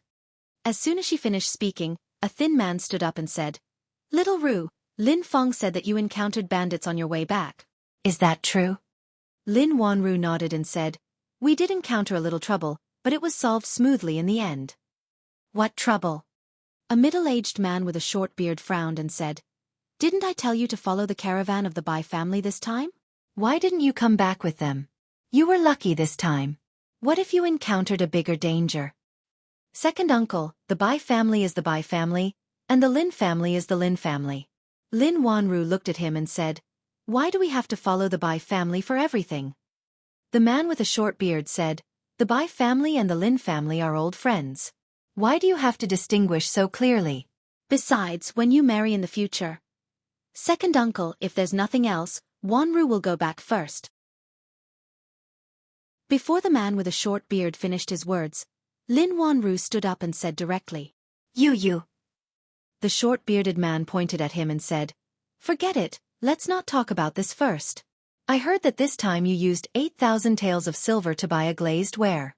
Such a large amount, why didn't you discuss it with us beforehand? If something went wrong, who would bear the responsibility? I will take the responsibility. Lin Wanru looked at him and said, Glazed ware is extremely rare. I intend to make this glazed ware the treasure of the shop. If such a glazed ware is placed in the shop, it will definitely attract more customers. That's a good idea. We can give it a try. If it doesn't work, we can also resell it. The glazed bracelets sold by the treasure pavilion a few days ago are very expensive. After she finished her words, everyone thought carefully, and suddenly there were many voices of agreement in the hall. The man with a short beard opened his mouth and didn't know how to refute. He thought for a moment and asked, "I heard that when you came back this time, you also brought back 2 people. Who are they?" Lin Wanru thought for a moment and said, "I saved them from those mountain bandits." The man with a short beard frowned and said, "The Lin family is not a charity hall. You can't take them back after you save them. Let them go these days. The Lin family doesn't keep idle people." "They aren't idle people." Lin Wanru looked at the short-bearded man and said, "That scholar is the accountant I just hired. A few days ago, Uncle Su said that his eyes were blurred from old age and he could no longer read the account books. He told me to hurry up and find a new accountant to replace him so that he can retire. That scholar is the new accountant. The accountant is such an important position. How can we let an unknown outsider do it?" The man with a short beard shook his head and said, "No, I don't agree. Father handed over the family business to me before he died. It doesn't matter if second uncle doesn't agree." Lin Wanru looked at everyone and said, "In 2 days, I will let him take over the accounts from Uncle Su. Does any uncle have any objections?" The man with a short beard looked back and gave a look to the others. "I think what second brother said is reasonable. The accountant is so important. How can we let an unknown outsider do it? No, I also don't agree with this. Xiaoru, you should find another one." Immediately, many people stood up and spoke. The woman called Lin Wanru looked at them and nodded. She said, "Since no one agrees, then this matter is decided." Chapter 665. "Look at that, look at that." The short-bearded man pointed at Lin Wanru's back and said angrily, "This girl is getting more and more outrageous. Does she still have any respect for us elders? It's already like this now. In a few years, when she gets married, the Lin family will no longer have the surname Lin. She has become more and more arbitrary in the past 2 years. If this goes on, the Lin family will become her own Lin family." After Lin Wanru left, the meeting room immediately became noisy under the leadership of the short-bearded man. All right. An old man sitting at the head of the table waved his hand, stood up and said, "That's enough. It's not the first time you've seen her like this. You've been given the money every year. Just take the money honestly and don't meddle in the business affairs." The old man glanced at the crowd and slowly walked out with his hands behind his back. The short-bearded man's face alternated between red and white. After a moment he waved his hand and said, "In any case, I don't agree to let an outsider manage the accounts of the Lin family. I'd like to see what kind of person she brought back." After that, he snorted coldly, flicked his sleeves and left. In the small courtyard, the woman named Lin Wanru put 2 thick account books on the stone table and said, "It's not a problem to let you stay in the Lin family for a while, but there must be a reason. Otherwise, there will be some trouble. I'll leave these 2 account books with you. If anyone asks, tell them that you're my new accountant. If you have any other plans in the future, you can leave at any time." Li Yi nodded and said, "Thank you, Miss Lin." "Don't thank me." Lin Wanru looked into the room and said, "Although you are a scholar, but since you have come this far, you should put away that weak scholar act and act like a man. In the future, when you 2 live and start a family, it won't be as simple as studying. A woman can do this for you. I hope you won't let her down." After saying this, she turned around and left. Li Yi stood there in a daze, his expression somewhat blank. The man walked over and patted him on the shoulder, saying, "Mrs. Ant ran away with a scholar despite her family's objections. Later, the scholar had a new lover, and then that young lady's ending wasn't very good," the man sighed and said. "He passed away less than 2 years after returning to the Fu.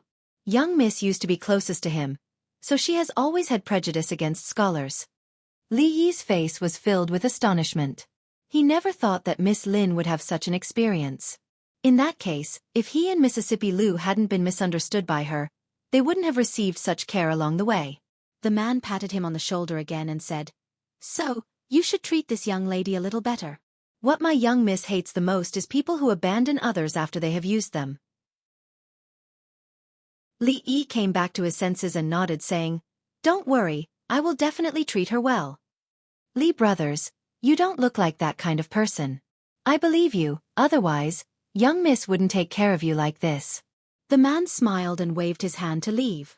Li Yi shook his head. When he was about to walk back to his room, a voice suddenly came from behind him. Stop. He turned his head and saw a few figures step into the small courtyard. The leader was a middle-aged man with a short beard. The two people behind him were obviously lackeys and could be automatically ignored. The middle-aged man looked at him and asked, "You are the accountant that Wanru hired?" "That's right," Li Yi replied. The man in front of him seemed to have a trace of hostility towards him. From the way he addressed Miss Lin and the information he got from the man, it should be the trouble that Lin Wanru mentioned earlier. The middle-aged man looked at him and said in a threatening tone, "I don't care what she promised you. I just want to give you a piece of advice. Don't meddle in the affairs of the Lin family.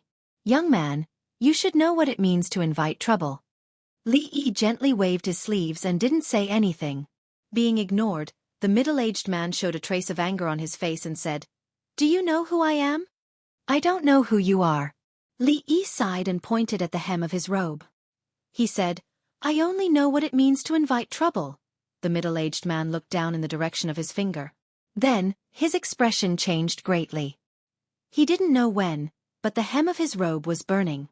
Beside his feet was a pot that was used to boil medicine. At this time, the fire under the pot was so strong that it actually burned the hem of his robe. "Second master, there's a pond outside." A person beside him saw him struggling to unbutton a row of buttons on his robe and said hurriedly. The second master was stunned for a moment when he heard this. Then he ran outside. "No manners. Don't you know to close the door?" After the three of them left in a hurry, Li Yi walked over to close the courtyard door. When he walked back again, he waved his sleeves casually and blew part of the fire to the side. Next, he just needed to use a small fire to boil it for a while. Mississippi Lu, who had changed her clothes, walked out and sat on the stone bench in the courtyard. She asked, "When are we going back?" She couldn't always wear the clothes of the inn's manservant. When Miss Lin came just now, she asked someone to bring food and some clothes for her. "When your injury is better," Li Yi said as he poked the fire. Going back could not be rushed for the time being.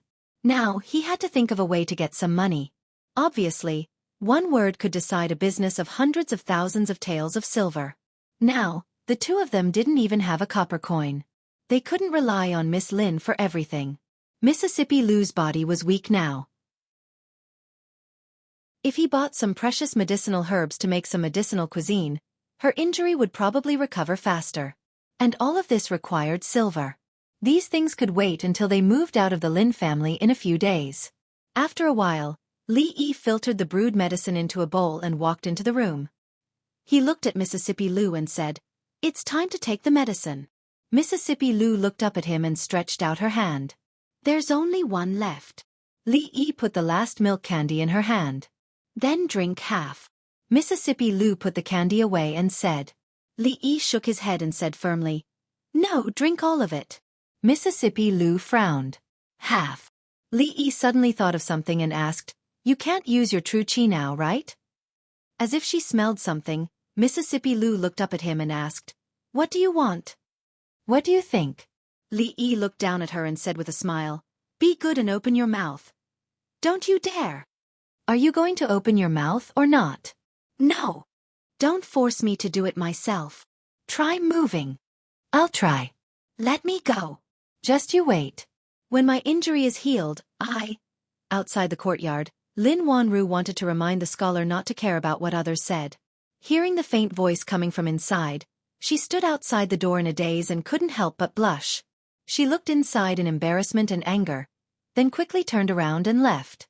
After a while, Li Yi walked out of the room and saw the two account books on the stone table in the courtyard. He walked over slowly. Chapter 666. In June of the first year of Jinghe, from the moment he saw Mississippi Lu on the horse for the first time, he had lost countless confrontations with Mississippi Lu. It was the first time that Li Yi was in an absolute advantage. Finally, he could hold his head high and sing like a surf. Even his mood inexplicably became better. He picked up the two account books and casually flipped through them. He usually asked others to check the accounts. He had never experienced the feeling of being an accountant. He shook his head and turned into the room. In the room, Mississippi Lou sat on the bed and looked at him coldly with eyes as sharp as swords. Anyway, she couldn't beat him now. Maybe when she recovered, she wouldn't be able to beat him anymore. Thinking about it, he was a little expectant. Sitting at the table, he opened the 2 account books and read them carefully. Achoo! Somewhere in the Lin mansion, a short-bearded man wrapped in a quilt sat on the bed and sneezed fiercely. Yesterday, his clothes caught fire and he jumped into the pond in the mansion in a hurry. Although he wasn't burned, he felt dizzy the next morning. The doctor said that he had caught a cold and had to stay at home to recuperate these days. This caused his dissatisfaction towards the new accountant in the manor to almost reach its peak. A young man stood in front of the bed and said with a frown, "Father, big sister is too much. She simply treats the Lin family as her own. This can't go on. I only asked her for 100 taels of silver today, but she didn't give it to me. She even asked me where I spent the 200 taels of silver last time." The short-bearded man waved his hand and said, "I know. Go and call your 3rd uncle and 4th uncle." "Okay, I'll go right away," the young man answered, stood up and walked out of the door. "Wait a minute." The short-bearded man stopped him and asked, "Where did you spend the 200 taels of silver last time?" The young man was stunned and said, "I donated it to Miss Xiang in the top courtesan competition of Spring Fragrance House." "You are generous to throw 200 taels of silver to a prostitute like this." The middle-aged man waved his hand and said, "Go. When you come back, go to the ancestral hall and kneel for 4 hours. The young man who was about to step out stopped. Li Yi gave a long stretch, and a crackling sound came from his body. After more than a month of bumping, he didn't eat or sleep well. He finally slept on the bed for a day, but now he had to sleep on the ground again. It was better to move out as soon as possible. This morning, he was going to take a look at the Lin family's shop. He had made an appointment with a man named Lin Yong yesterday. On the way, he was going to tidy up the yard there. If he was fast, he could move in tonight. "Li brothers, have you woken up? We're about to go." Just as he finished washing up and walked into the courtyard, the big man was already shouting outside the door. "I'm coming." Li Yi stood in the courtyard and replied to him. He then returned to his room to inform Miss Lu before opening the door and walking out. The burly man called Lin Yong walked over and urged, "Hurry up, young miss should have already gone out by now." Li Yi waved his hand. "Let's go." The Lin family owned a few jewelry shops in Feng Prefecture. Although they were not considered as wealthy merchants, they were still quite well off. The shop they were going to was located in the most prosperous area in the center of the city. The name of the shop was pretty good. Fragrant Forest Park. The name of this jewelry shop was very unique. When a scholar was tired of studying and wanted to relax, he would walk on the street and look up, and coincidentally see such an attractive brothel. Therefore he happily entered the shop, but because he touched a female employee's hand, he was surrounded by people. He couldn't escape the crime of taking liberties with a woman. Helpless, he could only spend 100 taels of silver in the shop to settle the matter. Otherwise, he would be reported to the authorities. Unfortunately, there were only male employees in the shop. It was obvious that Miss Lin had not thought of such a good way to make money. "These are all valuable things. You guys move slowly. Put this down, I'll do it." The man in front directed the workers to unload the goods from the carriage. Among them, there were many goods that were transported from the Jing Kingdom. Although the Jing Kingdom lagged behind the Qi Kingdom in many aspects in terms of economy and military, it was far ahead in terms of fashion. It was the target of pursuit by all the neighboring countries, including the Qi Kingdom. Ruidu, perfume, soap, and women's bras were popular in the Jing Kingdom. They were also very popular in the Qi Kingdom. Many merchants had shipped these goods from the Jing Kingdom to the Qi Kingdom and made a fortune. If the old emperor saw this scene, he would be very pleased. In some aspects, the Jing Kingdom had subtly influenced many neighboring countries. Put this in the most conspicuous place. Be careful. This horse is worth 8,000 taels of silver. If it's damaged, you won't be able to pay for it even if you sell yourself. Li Yi saw the man take out an item from the box and put it in a place where he could see it as soon as he stepped into the shop. He couldn't help but be stunned. After a while, he slowly walked over and asked the woman, "Miss Lin, did you also buy this horse from the Jing Kingdom?" Lin Wanru glanced at her and said lightly, "This is called Flying Swallow Horse." Of course, Li Yi knew this horse was called Flying Swallow Horse. The 4 words on the pedestal were made by him. This Miss Lin treated him and Mississippi Lu well. Li Yi really felt bad for letting her spend 8,000 taels of silver to buy such a thing. Her situation in the Lin mansion was not very good. If she really sold Liolia's glass, wouldn't she be blamed by those people? As a person who knew how to repay kindness, he would remind her to change hands as soon as possible if there was a chance in the future. Otherwise, he would feel even worse. However, this Miss Lin didn't seem to be in a good mood now. There was still a long way to go. It wouldn't hurt to tell her in a few days. That girl is still injured. Hearing her sudden words, Li Yi turned his head in confusion. He didn't know why she suddenly said this. Lin Wanru glanced at him. Her expression was slightly abnormal. She said, "During this period, you'd better control yourself." Control? Control what? Li Yi asked doubtfully. This time, Lin Wanru didn't answer. She directly turned her head and left. Inexplicable. Watching her leave in a hurry, Li Yi shook his head. He walked over and asked the man, "Brother Lin, where is the nearest pawn shop?" Pawn shop? A trace of doubt appeared on the man's face. He asked, "Why do you ask about the pawn shop? If you don't have money, just tell me. You can take some from me first." Li Yi shook his head and said, "I happen to have some useless things on me. I want to pawn them." Okay. The burly man nodded, pointed in a certain direction and said, "The pawn shop is quite far from here. Walk forward from here. Do you see that cloud?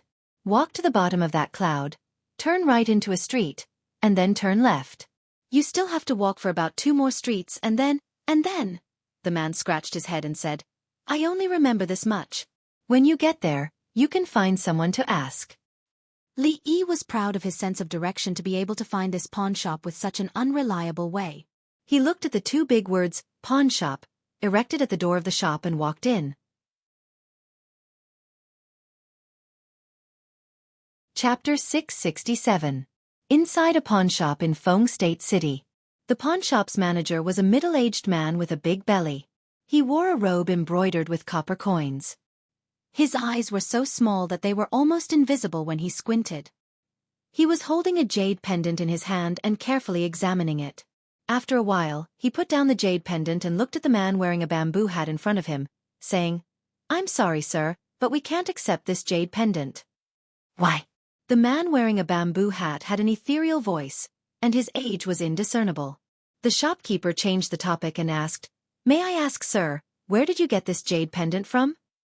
"I picked it up," the man replied lightly. As a pawn shop manager, he had heard this kind of excuse many times in his life. He smiled and said, "Without the permission of the emperor, even a prince can't wear such a jade pendant.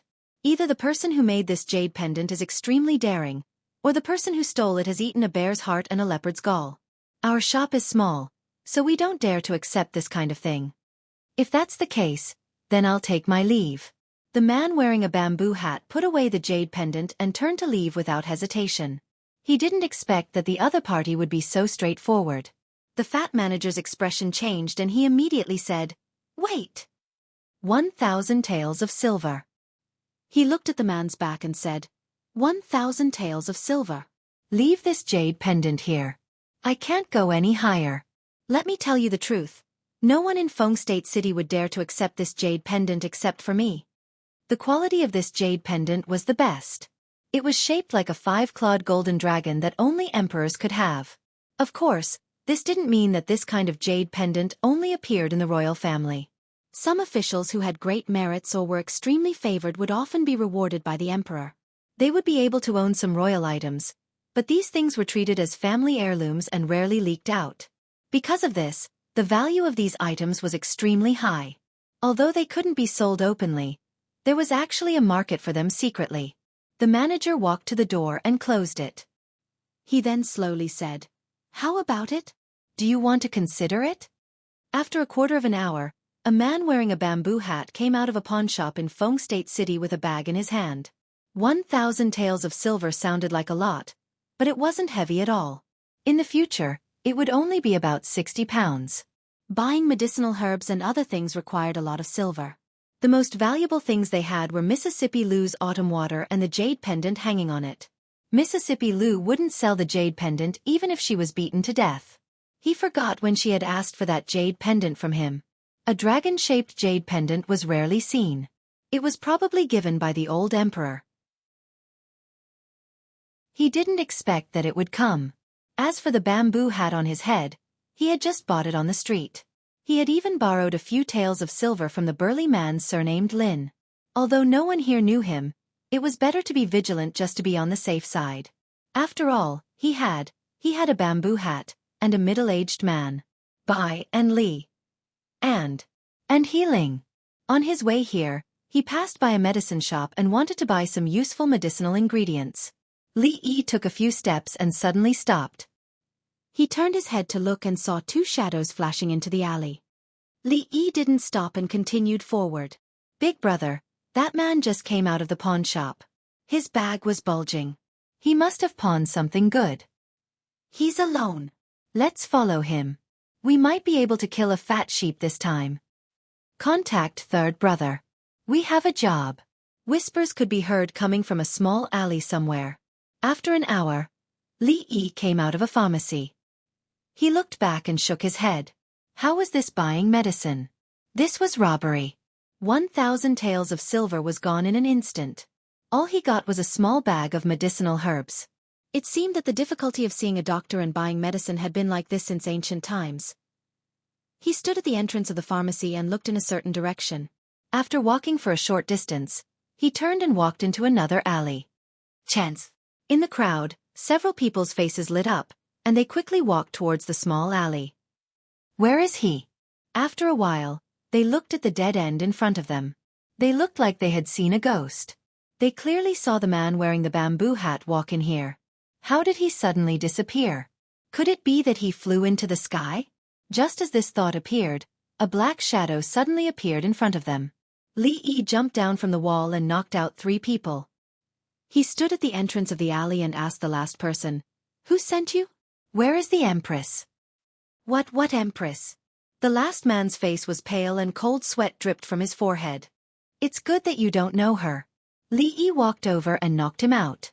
He walked out of the alley. Halfway out, he turned back. He searched the waists of the 4 people and took out a few money bags. This was a critical time. It was time to pick up his old profession. His family is quite well off. He collected the dozens of taels of silver and walked out of the alley. At the same time, 2 streets away, another young man stepped into Fragrant Forest Park. Greetings, young Master Bai.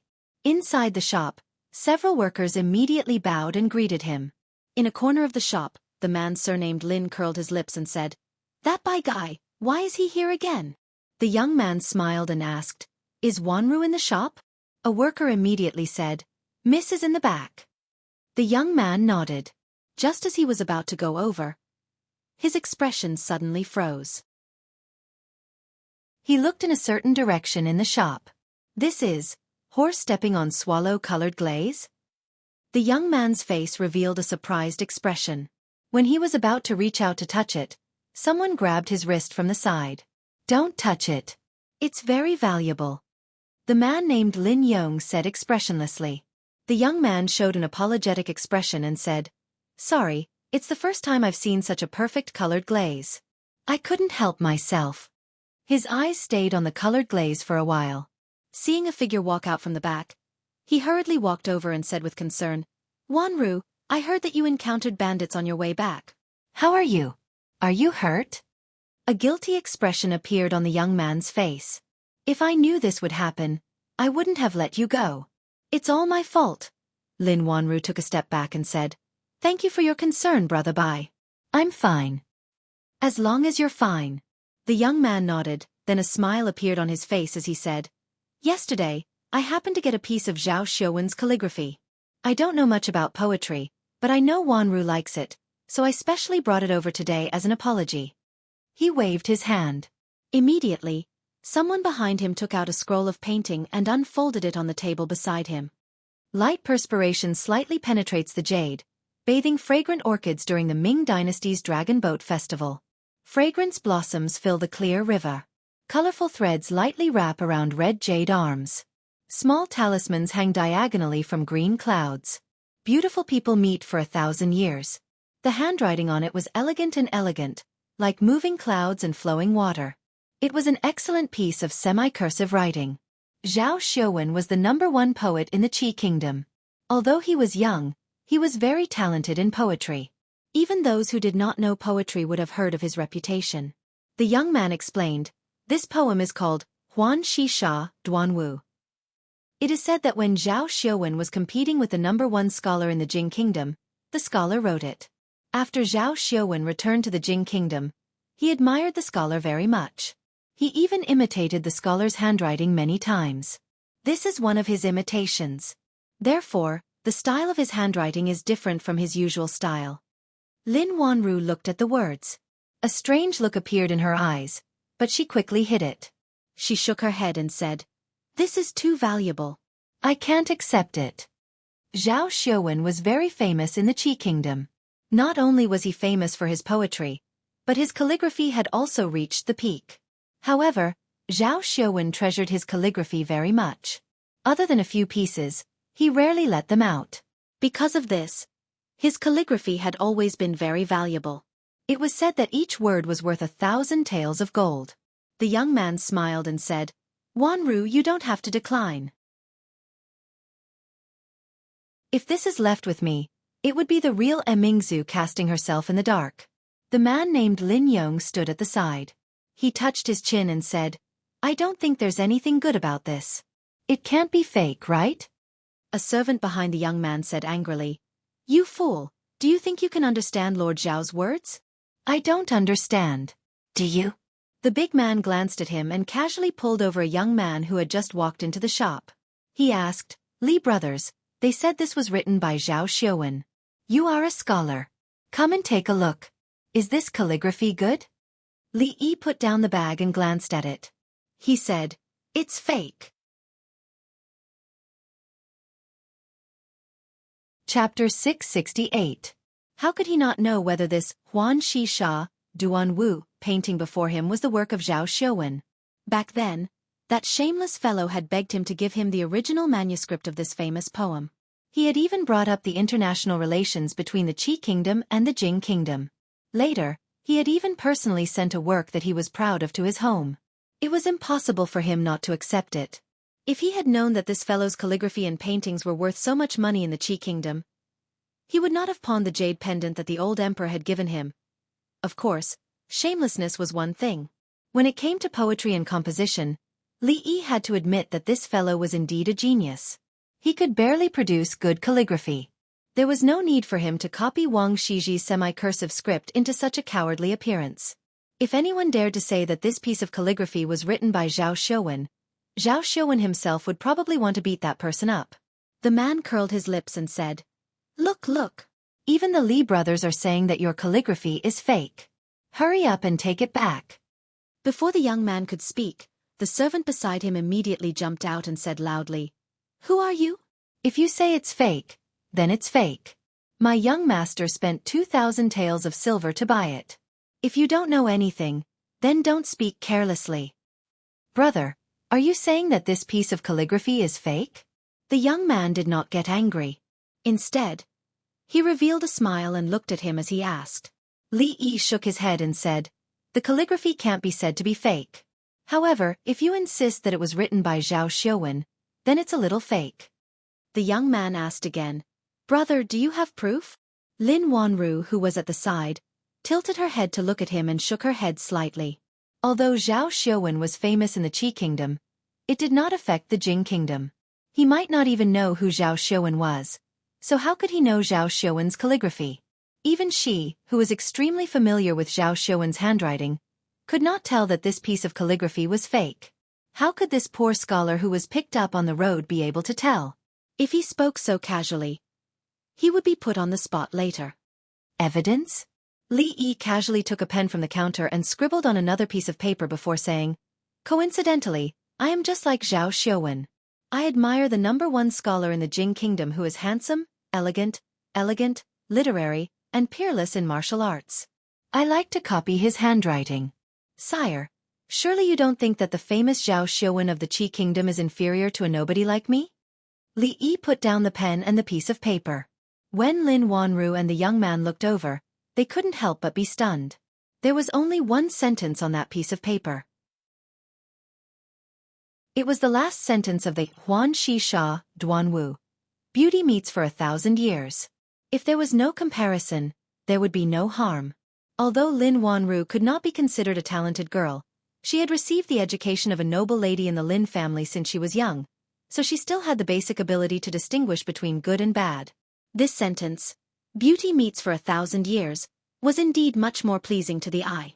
Just now, she had thought that the painting that Bai Yu had sent over was Zhao Xiaowan's authentic work. Now, it seemed that this scholar's writing was even more authentic than Zhao Xiaowan's.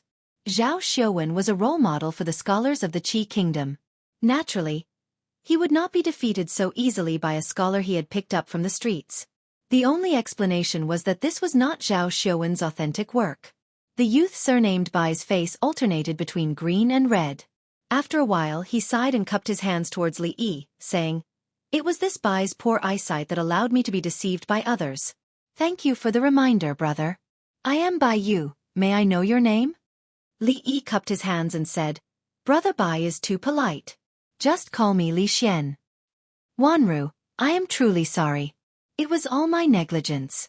The young man nodded at him. Then, he looked at Lin Wanru and said apologetically, "I still have some matters to attend to. I will take my leave first." The young man came quickly and left just as quickly.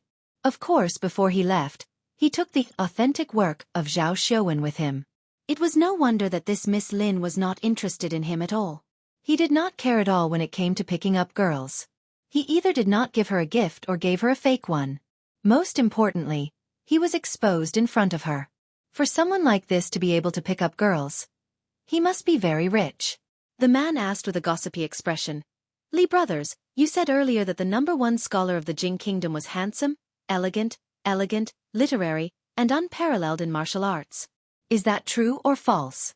Isn't he a scholar? How could he be unparalleled in martial arts?" Li Yi looked at him and said, "Do you know that he is well versed in both literature and martial arts? In the Jing Kingdom, the name Deadly Scholar can stop children from crying at night. Which martial artist in the martial arts world would not tremble upon hearing it?" Lin Wanru thought for a while and suddenly said, "I have heard that Li Yi is no more than 4 feet and 5 inches tall." "He is short and has the head of a rat and the eyes of a deer." "What?" Li Yi could not help but widen his eyes when he heard this. 1 foot and 33 centimeters, 4 feet and 5 inches. In total, he was not even 1.5 meters tall. Was he that short? And the remaining 1 foot was eaten by the people of the Qi Kingdom? Short and 5 inches tall? Rat and the eyes of a deer. Just go to the capital and ask around. Who would not give a thumbs up when the name of County Uncle Li was mentioned? Who did not know that County Uncle Li was handsome and elegant? He was the object of love for countless girls in the capital, regardless of gender and age. Slander, this was a shameful slander. He said with some embarrassment and anger, "Who said this?" "That is what people say." Lin Wanru put away the piece of paper and said, "However, you are from the Jing Kingdom, so you should have seen the #1 scholar." "It seems that the rumors are wrong." Li Yi agreed with her words and said, "Wrong. It is not just wrong, it is a big mistake." The man nodded and said, "I think so too. No matter what, he is the #1 scholar. He must be much better than Bai Yu, that pretty boy." "You are right. County Uncle Li is naturally not comparable to those pretty boys." Li Yi nodded and said. The man looked at him with a strange look and said, "Aren't you scholars all pretty boys?" "Young master, that guy dared to deceive us with a fake. Report him to the authorities immediately." On the street, a servant behind the young man said angrily while gritting his teeth. "You don't have to worry about this." The young man stopped in his tracks and turned around to say, "Find out the background of that Li Xian and his relationship with Wanru." "Yes, young master." The servant was stunned for a moment and immediately replied. At the same time, in an alley somewhere in the city, a figure slowly climbed up with the help of the wall. He rubbed his slightly aching head and shook the 3 people lying around him to wake them up. "What happened just now?" "I think I was knocked out." "Where is that fat sheep?" Fat sheep my ass. The leader of the group knocked his head. He thought it was a fat sheep, but he did not expect to be blocked by a tiger. Not only did he get beaten up, but he also lost his wallet. Next time, keep your eyes open. If you see someone wearing a bamboo hat, take a detour. The leader rubbed his head and said bitterly, "Let's go." Not long after, several people walked out of the alley. As they walked on the street, they began to look for their next target. The big man saw a scholar coming out of a brothel. Before he could walk over, he was suddenly pulled by the arm and pulled to a corner. "What are you doing?" His expression changed. He thought that he was about to be discovered. When he turned around and saw a thin man, his expression relaxed and he said in an unfriendly tone. The thin man looked at him and said mysteriously, "May I ask if you have heard of the Empress?" "The Empress?" The man was stunned for a moment. He pondered these words and finally thought of something. His eyes became fierce. "You are together?" "What? Together?" The thin man's face was just filled with doubt when his abdomen was kicked and he was sent flying. "It's the Empress again. You guys are in cahoots, right?" "The Empress of Heaven, right?" "I'll let you be the Empress." The big man rushed over in 2 steps and punched and kicked the thin man. After a long time, he stopped with satisfaction and spat on the ground. "Scram. If you dare mention the Empress in front of me again, I'll beat you up every time I see you."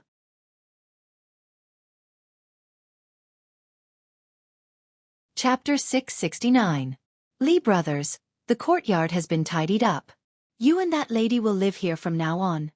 Lin Yong walked out of a small courtyard next to Fong Lin Park and said, "This place is close to the shop, so we can take care of each other." The courtyard had been tidied up by a few shop assistants. It was said that it was where Miss Lin stayed for a short period of time. It was not big, but the location was very good. It was almost in the prime area of the city. Li Yi went in with the man's lead. Next to the main room, there was a small kitchen. It looked like it had never been used. It could be used with some pots and pans, which was exactly what he wanted. Apart from the small kitchen, there was only one room. This place is not big. Miss used to rest occasionally at noon. You two can make do with it. The big man looked around and said, "See if you still lack anything and tell me. Tomorrow, Miss will have someone send it over from the mansion." Li Yi shook his head and said, "Thank Miss Lin for me, but there is no need. We can slowly add the rest in the future." After the man left, Li Yi first bought 2 bolts of cloth from the cloth shop outside and hung them in the room, dividing the bedroom from the middle. There were no extra rooms here, so he could only make do like this. The kitchen utensils were also bought, and he even had time to buy rice and vegetables. Before the sun set, he had almost bought everything he needed. If there was anything missing, he could wait until tomorrow. After that, he locked the door. Fong Lin Park happened to be closed, so he returned to the Lin family with the man. He refused the man's offer to send them in a carriage and helped Mississippi Lu out of the courtyard. He had been away from home for more than a month. He didn't know how Rui and the others were doing. The news from Xuzhou would probably take a few days to get back. They probably didn't expect that he had come to the Qi Kingdom. He had to find a way to get the news out as soon as possible. He didn't have to worry about the situation in the capital. Even if the academy had its own operating system, with Li Xian watching over it and Li Han around, there wouldn't be any problems. It was unlikely that anything big would happen to his family, and it was unlikely that the old emperor's health would deteriorate to that extent in just 3 to 5 months. Yongning and Shaoning would probably stay in the palace for a long time. He didn't know if the eldest princess would still practice her sword in the morning dew hall every day. What was the situation in the small courtyard in Willow Lane? Li Yi didn't know any of this. When he walked out of the Lin mansion, he turned his head and saw that Miss Lu was frowning. Li Yi thought for a while, squatted down and said, "Come on up." Mississippi Lu shook her head and said, "It's okay. I can walk." Li Yi urged, "You don't have a problem but I do. It's getting dark. If we continue walking like this, we won't make it before the curfew. Hurry up, don't dawdle."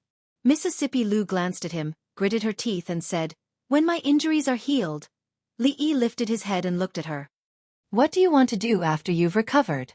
"Hurry up, don't dawdle. I'll thank you properly when I recover." Mississippi Lu laid on Li Yi's back and slowly closed her eyes. She emphasized on the word, "Thank you." Li Yi waved his hand and said, "You're welcome. We're family. It's what I should do." It took about half an hour to walk from the Lin family to the shop. The night was about to fall. There were not many pedestrians on the streets of Feng State City. Under the light of the setting sun, a long shadow spread out behind him. Li Yi suddenly sighed and said, "Don't be so silly in the future."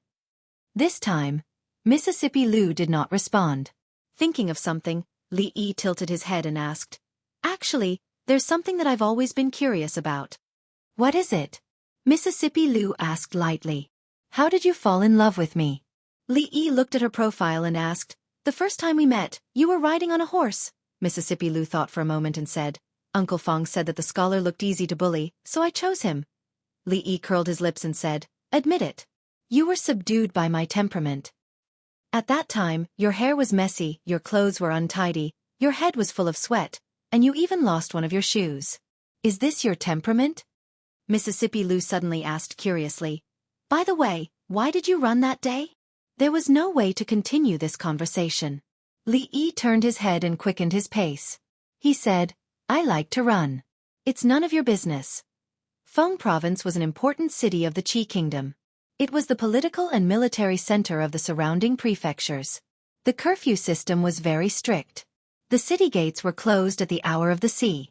Even the red light streets and alleys were not allowed to walk on the streets at this time. Those who violated the rules would be punished, and those who violated the rules would be sentenced to death. After the second watch, there was no one except for the night watchmen and patrolling soldiers. At this time, it was close to the hour of the sea. There were not many people on the streets. A group of riders quickly entered the city and galloped through the streets. Soon, they arrived in front of a luxurious mansion. The figure at the very front dismounted his horse and asked, "Has His Highness rested?" A servant at the entrance of the mansion immediately said, "It's not the hour of the sea yet. His Highness is dealing with official business. Please wait for a moment. General, I'll go inform him immediately." Not long after, in a study in the mansion, "Shen Han greets His Highness." The man knelt on the ground and greeted the young man behind the table respectfully. "General Shen, you don't have to be so courteous." The young man quickly walked out from behind the table and helped him up. "General Shen, please sit." He pointed to a chair at the side and then asked in confusion, "General, you're not in Chong Province. Why did you come here in the middle of the night? Is there something important?" Chong Province was at the border of the Qi Kingdom. It was separated from the Jing Kingdom's Shu Province by a river. Shan Han was one of the generals guarding the city and would not leave the city easily. "Your Highness, I do have something important to report." Shan Han cupped his hands and said, "Over a month ago, Li Yi was taken away from the capital of the Jing Kingdom. A few days ago, he appeared in Shu Province and then disappeared without a trace. The officials of Shu Province almost turned the entire Shu Province upside down, but they could not find him. I'm guessing that he has come to our Qi Kingdom." The young man looked stunned and asked in disbelief, "Who did you say?" "Li Yi has come to the Qi Kingdom?" "Yes." Shen Han's expression was solemn as he said, "This news has almost spread throughout the Jing Kingdom and reached Shu Province a few days ago. I only learned about it a day ago, so I rushed over to inform your Highness." Shan Han had been to the capital with His Highness before, so he naturally knew how important Li Yi was to His Highness.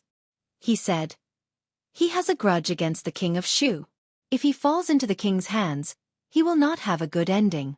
Moreover, he has not appeared in Shu Province since then. I'm guessing that he has come to the Qi Kingdom." "That's great." The young man's face lit up with joy.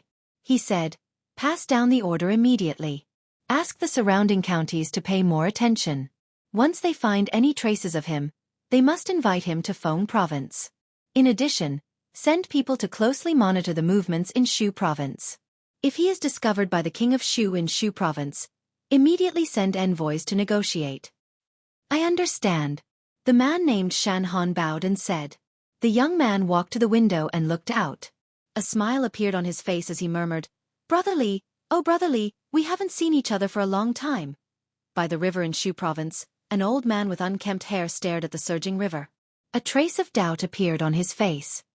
Could it be that he has really gone to the Qi Kingdom?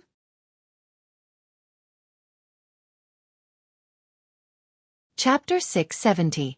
From today onwards, Li Yi planned to raise Mississippi Lu like a pig for a long time.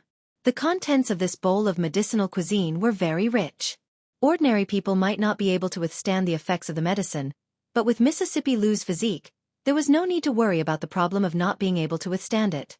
With all kinds of tonics, the sooner her body recovered, the sooner she could go back. He served a bowl of porridge to Mississippi Lu and himself and sat in the yard.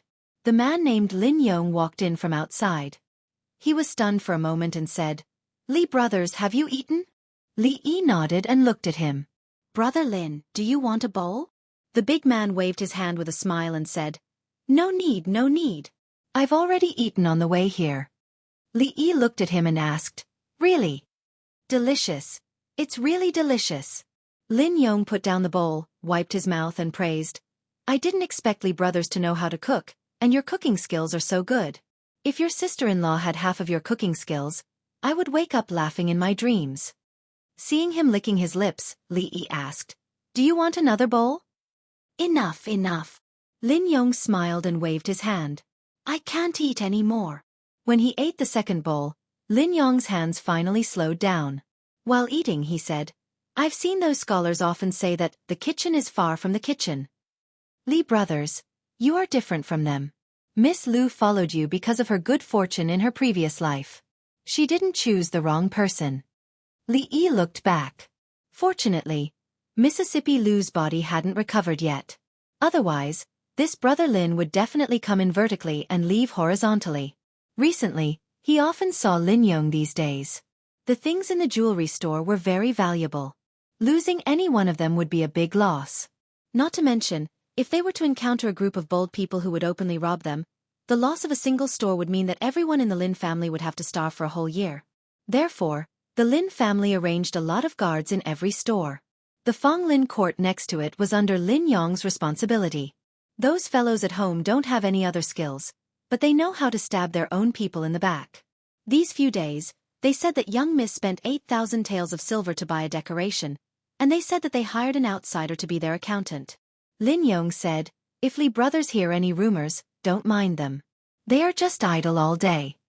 Li Yi couldn't be bothered with the matters of the Lin family. Naturally, he wouldn't care about it. That Miss Lin obviously had some tricks up her sleeve. It shouldn't be a problem for her to deal with those people. In the past few days, he accompanied Mississippi Lu to chat, sleep, and when he was really bored, he did some accounting. He was idle, but he spent his money quickly. In a few days, he spent another 200 taels of silver. Buying medicine really burned money. He had free time, but he didn't stop practicing. His inner strength had almost caught up, but his experience and moves were still very lacking. Mississippi Lu was injured, but it didn't stop her from sitting at the side and giving pointers. When he turned around, he saw Lin Wanru standing at the door in a daze. A trace of surprise appeared on Li Yi's face. He said, "Miss Lin, what's the matter?" Lin Wanru came back to her senses and shook her head. She said, "It's nothing. I'll leave first." It was just that every time she was upset, she would come here out of habit. This time, she forgot that she had arranged for the eloping couple to stay here. "Miss Lin, wait a moment." Li Yi called out to her. He walked back into the house and took something out. He handed her the account book that Lin Wanru gave him a few days ago. He said, "These 2 accounts have been checked. The details are in here. Miss Lin, take it back." Lin Wanru nodded, took the account book, and turned to leave. She had just sent the account book a few days ago. An accountant would need at least half a month to check all the accounts of the Lin family for an entire year. Moreover, Lin Wanru knew very well that he had been around Miss Lu for the past few days. He had been taking care of her in every possible way. How could he have had the time to check the accounts? Fortunately, he had already checked the accounts. He had only sent them for others to see so that they wouldn't gossip behind his back. Now that he had achieved his goal, he naturally had to take back the accounts. "That's right. Who is Lin Shuwen?" Li Yi suddenly asked when Lin Wanru was about to leave. Lin Wanru turned her head and said, "My second uncle." "What's wrong?" "Nothing." Li Yi waved his hand and said, "Goodbye, Miss Lin." Raise your hand a little higher. Did you not eat? Too slow. If you met a true expert, your head would have fallen off before you could stab with your sword. This time it was too fast. I didn't see it clearly. Let's do it again. As Lin Wanru walked out of the courtyard, she heard Miss Lu's voice coming from behind her. She looked behind her, shook her head, and left. The way this young man and woman interacted with each other was hard to understand. The woman was extremely beautiful, but her temperament was a little cold. She seemed to be fond of playing with knives and swords. Elder Lin had also said that she was a martial artist. As for that scholar, she had never seen him read a book. Every day, he was busy in front of the stove. According to Brother Lin, the food he cooked was very delicious. Even the chefs of the restaurants couldn't compare. He didn't look like a scholar at all. Although he wasn't a scholar, his handwriting was so good that it was as good as the heavens.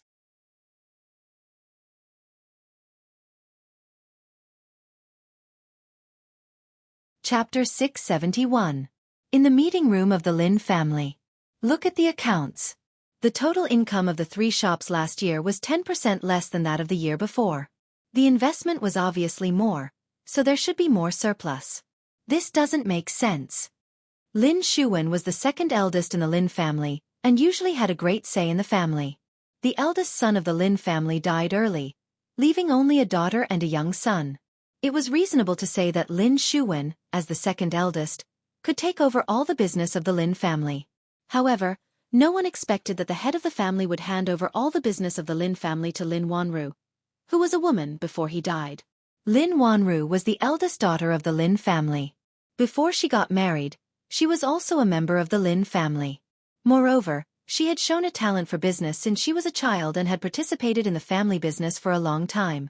For this arrangement, everyone was embarrassed to say anything. Of course, not many people cared about how many means a girl could have. These things could be slowly taken back from her. When she got married, she wouldn't be able to take anything with her. However, later they realized that they still looked down on this niece. In the past 2 years, the business of the Lin family was getting bigger and bigger in her hands, and others couldn't get involved.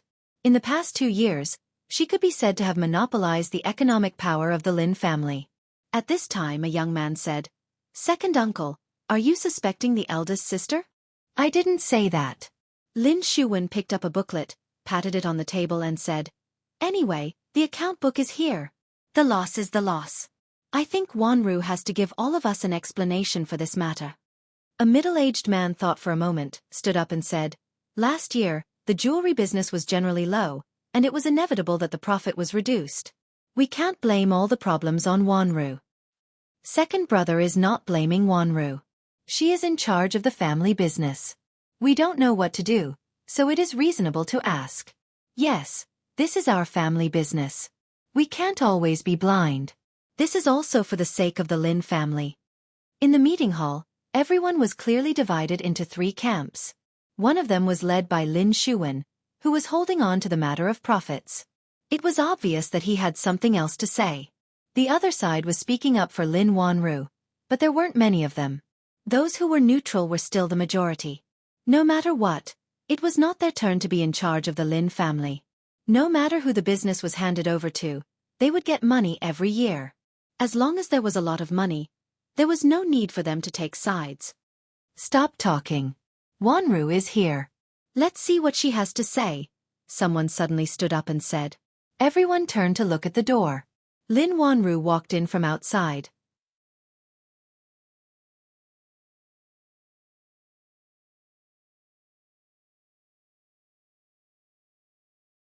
Chapter 672. You don't have any evidence. Don't slander me. Lin Shuwen's face turned from green to white and then to green again. A trace of disbelief quickly appeared on his face, but it soon disappeared. He pointed at Lin Wanru and said, "You want to firmly control the Lin family and can't bear to let go of power, so you use this despicable method to frame your second uncle. You don't care about the Lin family. Do you still care about me, your second uncle?" "It's because I care about the Lin family and second uncle, so I wanted to suppress this matter," Lin Wanru sighed and said. But after second uncle's reminder, Wanru suddenly realized that the Lin family is not my Lin family, Nor is it second uncle's Lin family. It is everyone's Lin family. Everyone trusts me so much, but Wanru actually wants to play favorites. I'm really ashamed. As for the evidence, Lin Wanru took out a few pieces of paper from her sleeve and put them on the table beside her. She said, "These are the evidence of second uncle's corruption in the past year. They are written clearly, one by one. Everyone, take a look." Lin Shuwen grabbed the pieces of paper and glanced at them. His face immediately turned pale and bloodless. He knelt on the ground and cried, "Wanru, Wanru, please let me go. Second uncle was wrong. Second uncle was bewitched. I beg you, don't report me to the authorities. I don't want to go to jail. I don't want to go to jail." The second master of the Lin family, who had been righteously indignant and said that he was thinking for the sake of the Lin family, was now in tears and snot. He no longer mentioned the matter of breaking up the shop. He knelt on the ground and cried bitterly, almost kowtowing. The others looked at each other when they saw this. Someone took the pieces of paper and glanced at them. His face immediately changed. "Second brother, why did you? 18,000 taels of silver. You've taken all the money that was missing." You said Wanru, so it was you." Looking at Lin Shuwen's performance, they didn't doubt the authenticity of these pieces of paper at all. The hall immediately burst into an uproar. Lin Wanru shifted her position slightly and stood beside Lin Shuwen, not letting him face her directly. She looked at the crowd and said, "After all, this is our Lin family's matter. What do you all think we should do about it?" The noise in the hall decreased slightly. Everyone looked at each other and didn't say anything. This matter was really difficult to deal with. After all, Lin Shuwen was a member of the Lin family. If they really took him to court, it would be a disgrace to the Lin family, and it would be detrimental to the stability of the Lin family. However, if they just let it go and pretend that they didn't see it, they wouldn't be able to convince the masses. After a moment, an old man sighed and said, "Although Shuwen is wrong, he is still a member of our Lin family."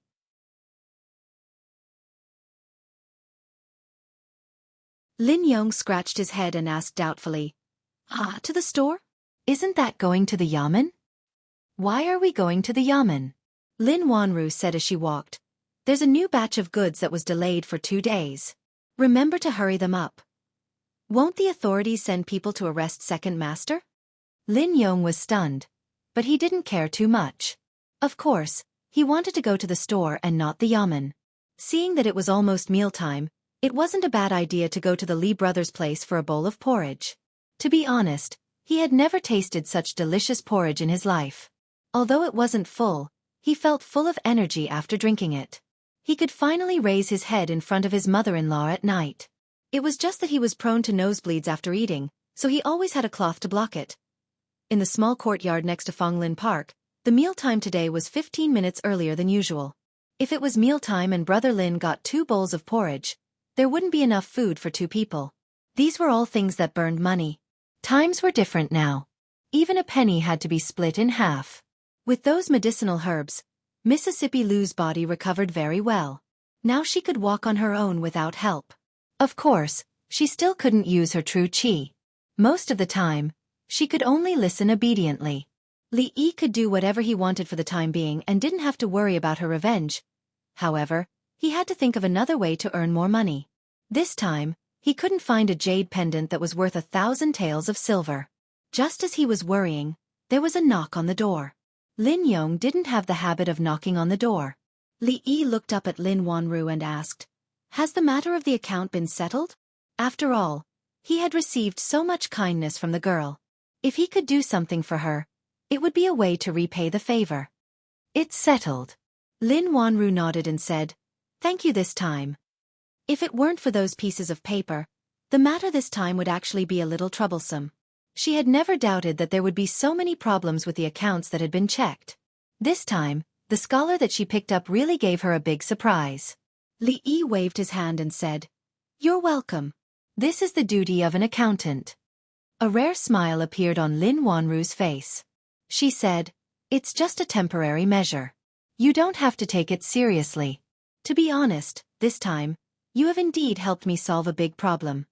Nearly 20,000 taels of silver had permanently swept away the unstable elements within the family. A few days ago, Lin Wanru had never thought that this scholar she had picked up from the streets would be of such great help to her. Lin Wanru looked at him and said, "I don't like to owe favors. If you have any difficulties, feel free to tell me. If it's something that I can do, I will do my best to help you." Li Yi looked at her and asked, "Do you really have to thank me?" Lin Wanru nodded. "To be honest, I don't like to owe favors either." Li Yi thought for a moment and said, "Actually, in the past, when someone asked me to check the accounts, something terrible would happen. The price was not small. But this time, let's forget about it. You've helped me, and I've helped you. We don't owe each other anything. How about it?" Lin Wanru nodded and turned to walk outside. When she reached the door, she stopped and turned back to ask, "I don't know. What do you mean by something terrible?" After saying this, she felt that this sentence was a little redundant. Without waiting for Li Yi to answer, she shook her head and turned to leave. In the courtyard, Li Yi sighed and said slowly, "The court is unstable. Officials are stripped of their titles, their properties are confiscated, and they are exiled. People are beheaded."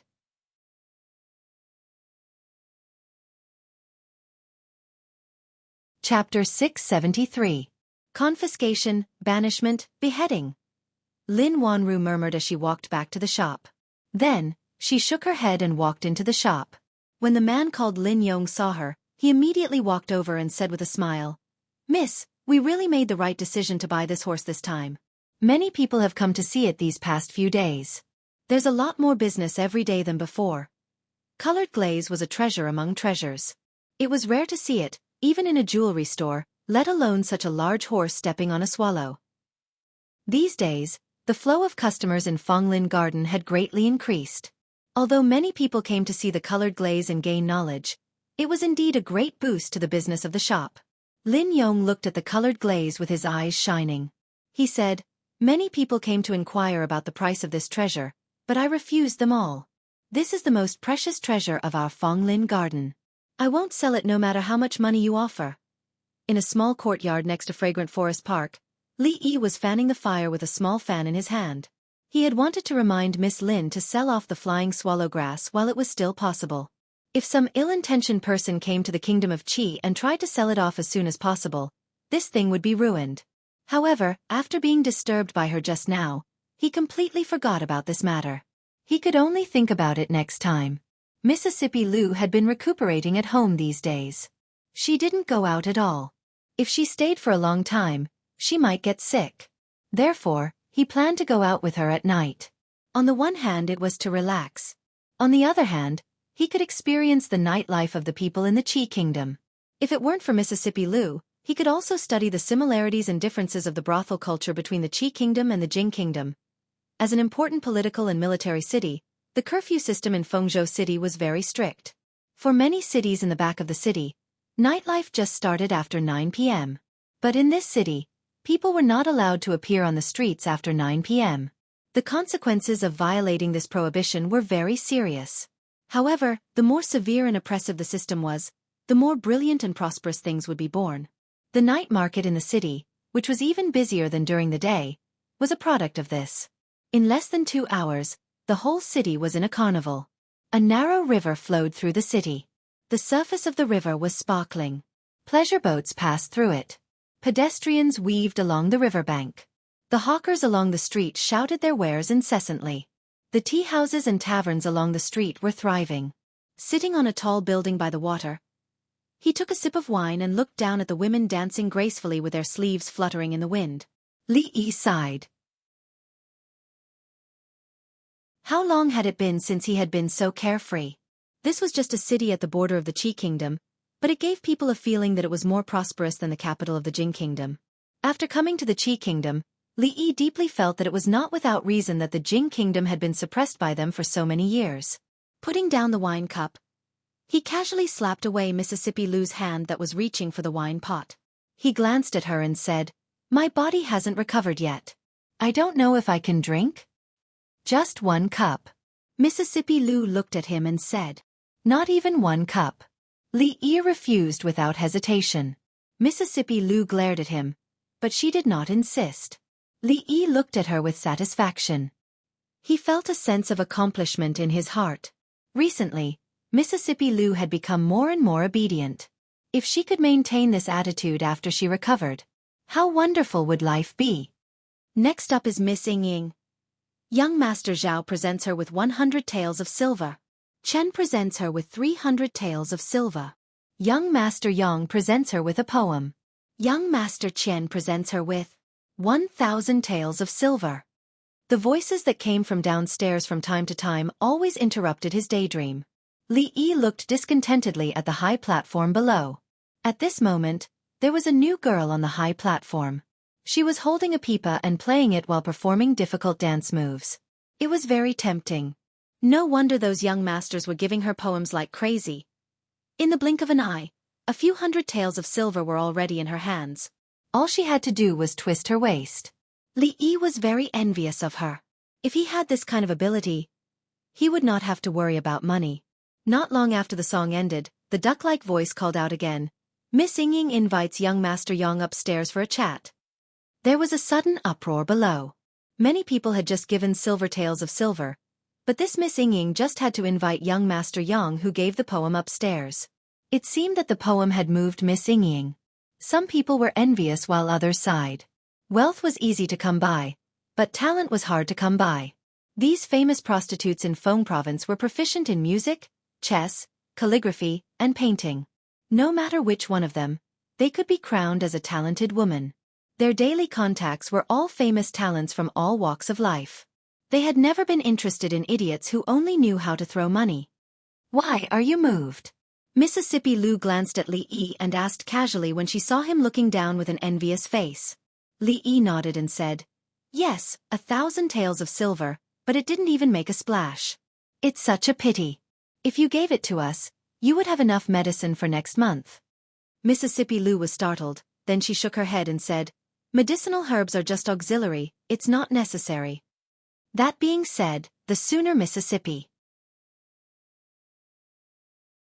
Lou recovered, the sooner they could go back. Li Yi sighed, You can't stop taking medicine. Below the pavilion, the topic of the crowd had shifted from Miss Ying Ying to another woman on the stage. At this moment, the woman who was dancing to the music was also a famous prostitute in Feng Province.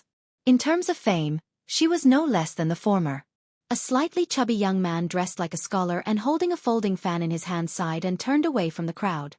Hey, isn't this the rich young master who throws money away? There are still a lot of programs later. Why did he leave so early? Young Master Ying Ying threw money away, but he still couldn't win Miss Ying Ying's heart. What a pity, what a pity! Several voices came from the front. The slightly chubby young man looked up and saw a group of young people coming over. His expression changed slightly. I don't want to cause trouble today. Get out of the way, he said in a low voice. Then, he forcefully pushed the crowd aside and strode outside. Humph, he's just a guy who stinks of money. Why is he pretending to be a scholar? Does he really think that holding a folding fan makes him a scholar? He even wants to attract Miss Ying Ying's attention.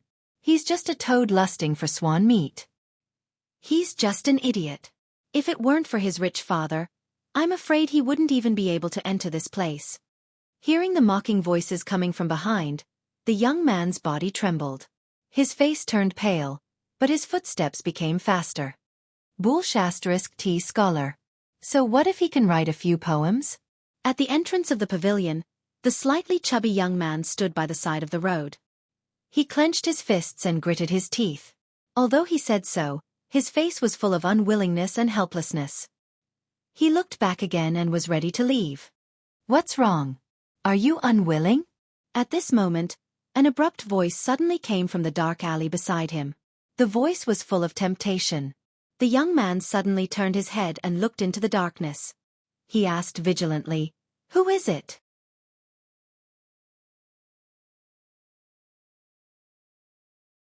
Chapter 674. Who are you? Hearing the voice in the dark alley, the slightly plump young man took a few steps back. Looking at the figure in the dark, his gaze was still vigilant as he asked slowly, It doesn't matter who I am. In the dark alley, the voice drifted, faintly discernible. What's important is that I can help you. The young man asked suspiciously, Help me with what? The voice said leisurely, so that you don't have to worry about not being able to write a good poem. You don't have to worry about not being able to get a girl. You don't have to worry about being mocked by those so-called scholars. Not being able to get a girl? The man asked doubtfully. No woman will care about you. The voice raised its pitch. The young man was stunned for a moment before realizing something. He blurted out, "You want to teach me how to write a poem?" This time, the voice paused for a long time. "Do you think you're cut out for it?" "What do you mean?" The young man asked doubtfully. "It's very simple. You hand over the money and I hand over the poem. You hand over the money and I'll give you the poem. Once you hand over the money, the poem is yours. You can sign your name and use it however you want." The young man hesitated for a moment before saying, "How do I know you're not just casually writing a few sentences to trick me? Why do you have so many questions?" The voice in the dark became impatient. "Buy it if you want. If not, I'm leaving." Wait a minute. Some images appeared in his mind. The young man clenched his fists. After his expression changed, he gritted his teeth and asked, "How much is your poem?" "Ranging from 100 taels to 10,000 taels. There are many prices and many choices. We can accept custom-made poems. Love between men and women, brotherly love, gay love, patriotism. Buy 5, get 1 free. Buy 10, get 3 free. The price is fair." The young man asked doubtfully, "Your poem can surpass that, Yang? If you just want to surpass that poem, I suggest you buy one that costs 100 taels. If you want to amaze the world and impress that Ying lady, 1,000 taels is enough. If you're willing to pay 10,000 taels, Zhao Xiaofan will be nothing. In the future, you'll be the new poetry saint of the Qi kingdom." The voice was extremely fleeting and full of charm. It came from the dark. "How about it? Do you want to consider it? I want 1,000 taels." After a moment of silence, there was a response from outside. "Just a moment." Something seemed to move in the darkness. The young man seemed to hear a strange sound, and then it went silent. After a quarter of an hour, a voice came from the darkness again. Then, the young man saw a folded piece of paper being handed out from the darkness. He carefully walked over and reached out his hand. The piece of paper shrunk a little. He was taken aback for a moment. Then he came back to his senses. He fumbled in his bosom for a while, then handed over a stack of paper and said, "There's a total of 1,000 taels of silver here. You can exchange it for silver at any Qian's bank in the Qi kingdom. Aren't you afraid that I'll lie to you?" After receiving the banknotes, the voice in the darkness came again.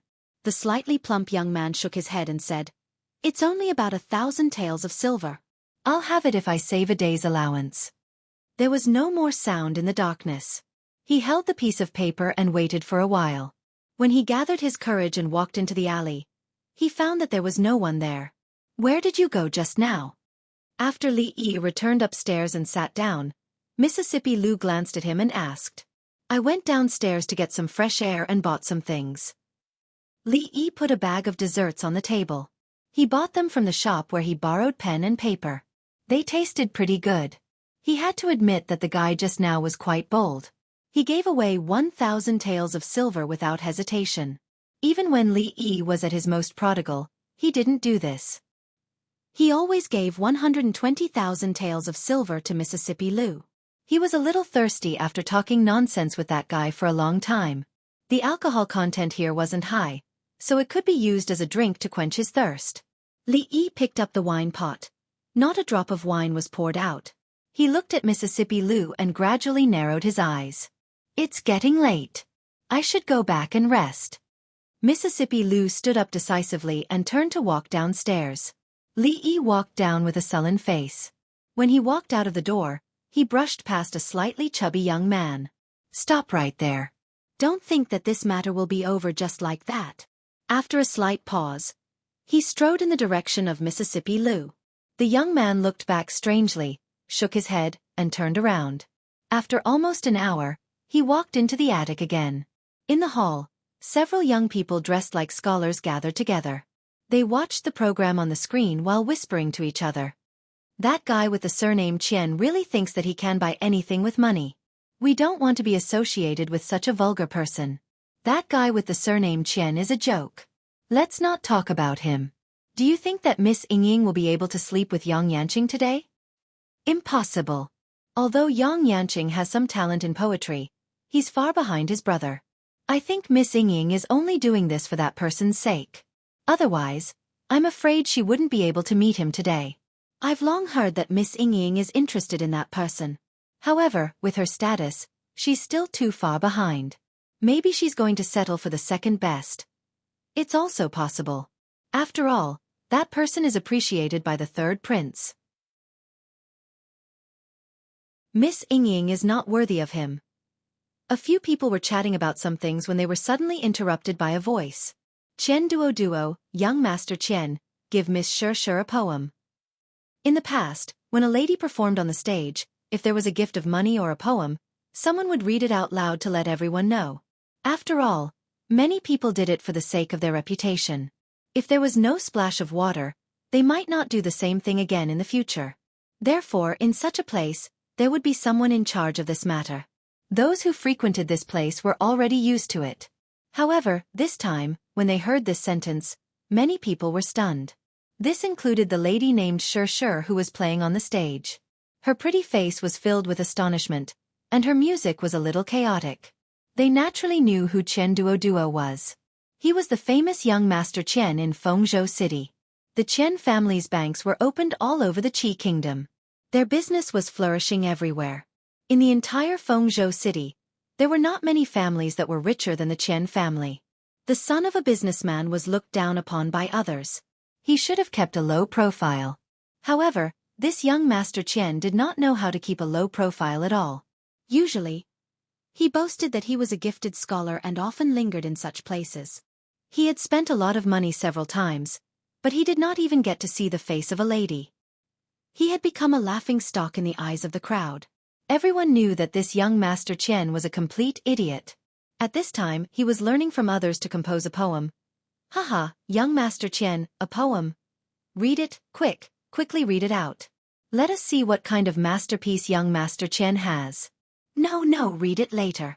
Let me laugh for a while. In an instant, some people could not help but laugh out loud. The atmosphere in the hall became a little lively. In their eyes, young Master Qian knew how to compose a poem. It was no different from a rooster laying eggs or an iron tree blooming. It was simply a fantasy.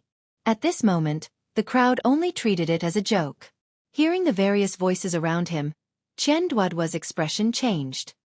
He pretended to be indifferent, but his fists in his sleeves were already tightly clenched. He had read the poem just now. Although he could not see anything special about it, it was quite smooth to read. There was one word that he did not know. He only found out after asking someone. It should be better than that surnamed Yang, right? In the corner, there was a person holding a piece of paper in his hand. Under the urging of the crowd, he read it out loud. Kai Xiao attentively held the jade bell. That year, she fought to be drunk and blushed. Dancing low in the willow house under the moon, she sang the wind at the bottom of the peach blossom fan. After parting, I remembered our meeting. How many times did my soul dream with you? Tonight, with only the silver lamp shining, I fear that our meeting is a dream. Those who could linger in this kind of place were mostly scholars. They usually boasted that they were outstanding and talented. Those they interacted with were all scholars. More or less they had some talent. Otherwise, they would not have been able to fool the crowd. After that person read 2 lines, the mocking voices in the hall quieted down. Until the last line, I fear that our meeting is a dream, was read out, there was no more noise.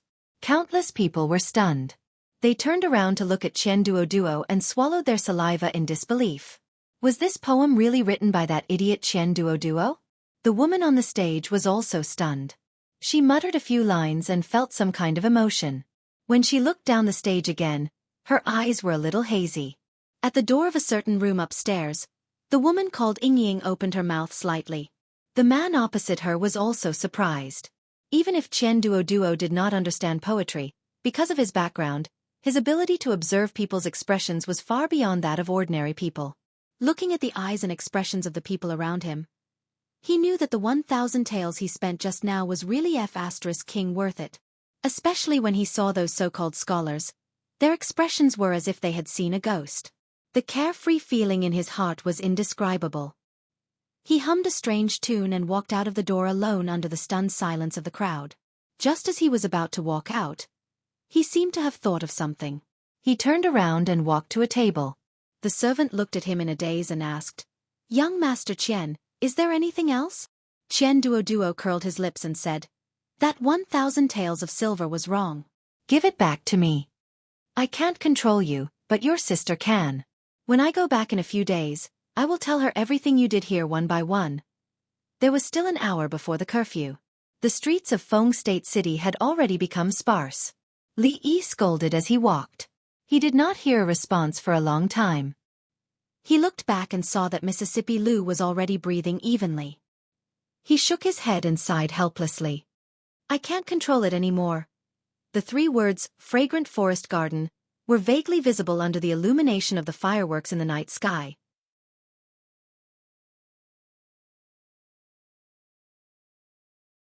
Chapter 675.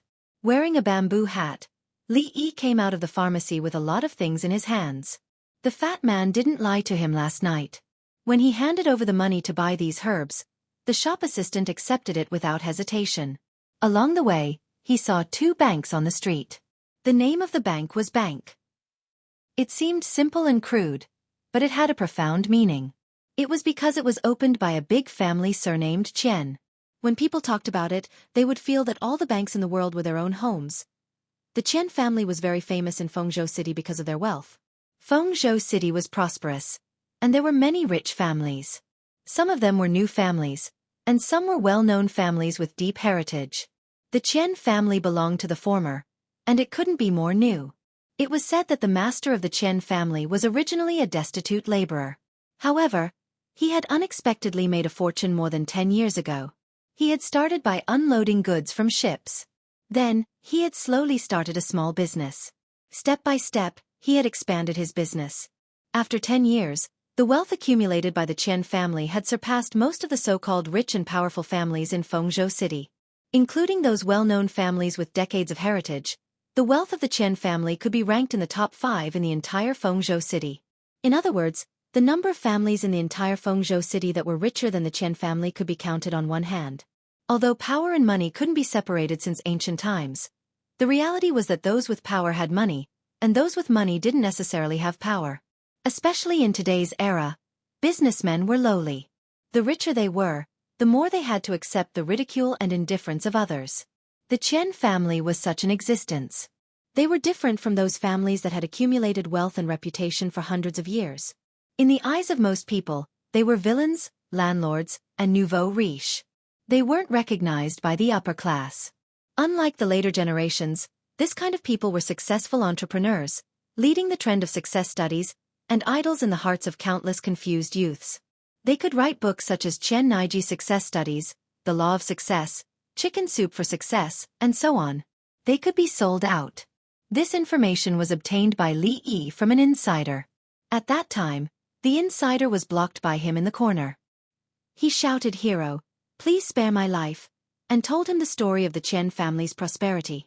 He even told him that the head of the Qian family kept a concubine in a small building, and that young Master Qian and a scholar were suspected to have a homosexual fetish. Before leaving, the insider sincerely suggested that if he wanted to rob the money, he should go straight along this road and then turn left. The biggest and most luxurious mansion with a silver lion at the door should be the one. This was the information he politely inquired. As for yesterday's young Master Qian's wish, he didn't know yet. He didn't have many poems, but all of them were fine works. Yan Jidao's style of poetry was deep and profound, and he was good at expressing emotions. His achievements in literature were even higher than his father, Yan Shu's, in both the current and future generations. Yan Jidao was someone who didn't even take Su Shi seriously. He didn't have many poems, but all of them were excellent. Due to the problems in his life, there were many poems in his poems that sympathized with the fate of prostitutes and dancers and praised their beautiful souls. His style was sad and touching. Which young girl doesn't yearn for love? Which young woman doesn't? Even prostitutes and dancers must have a lover in their hearts that they are looking forward to meeting. Because of their status, they yearn for beautiful things and feelings. Unfortunately, due to their status and age, most women can't obtain the happiness they hope for. If this emotional partridge sky were to be circulated, who knows how many women's hearts would be pierced? Li Yi didn't know if those women's hearts were pierced, but his own heart was pierced. With the help of medicinal materials, Mississippi Lu's body recovered quickly. This time, he gritted his teeth and spent 500 taels of silver to buy medicinal materials of higher quality and older. If he could sell a few more poems, he and Mississippi Lu would soon be able to return home. Half of the 10 banknotes were gone in a short time. Rich people could only be found by chance. Li Yi was a little regretful. He should have left his contact information yesterday. Although he knew where the Chen family was, he couldn't go to them with a mask like this. Wearing a bamboo hat and walking on the street, many people turned their heads. If it weren't for the fact that some people in Jianghu often dressed like this, people wouldn't be too surprised. Perhaps they would be invited to tea by the patrolling soldiers after a while. At a certain moment, a man wearing a bamboo hat walked into a deep alley. Not long after, a young man came out from the other side of the alley. Li Yi looked at the sky. He had been delayed on the road today.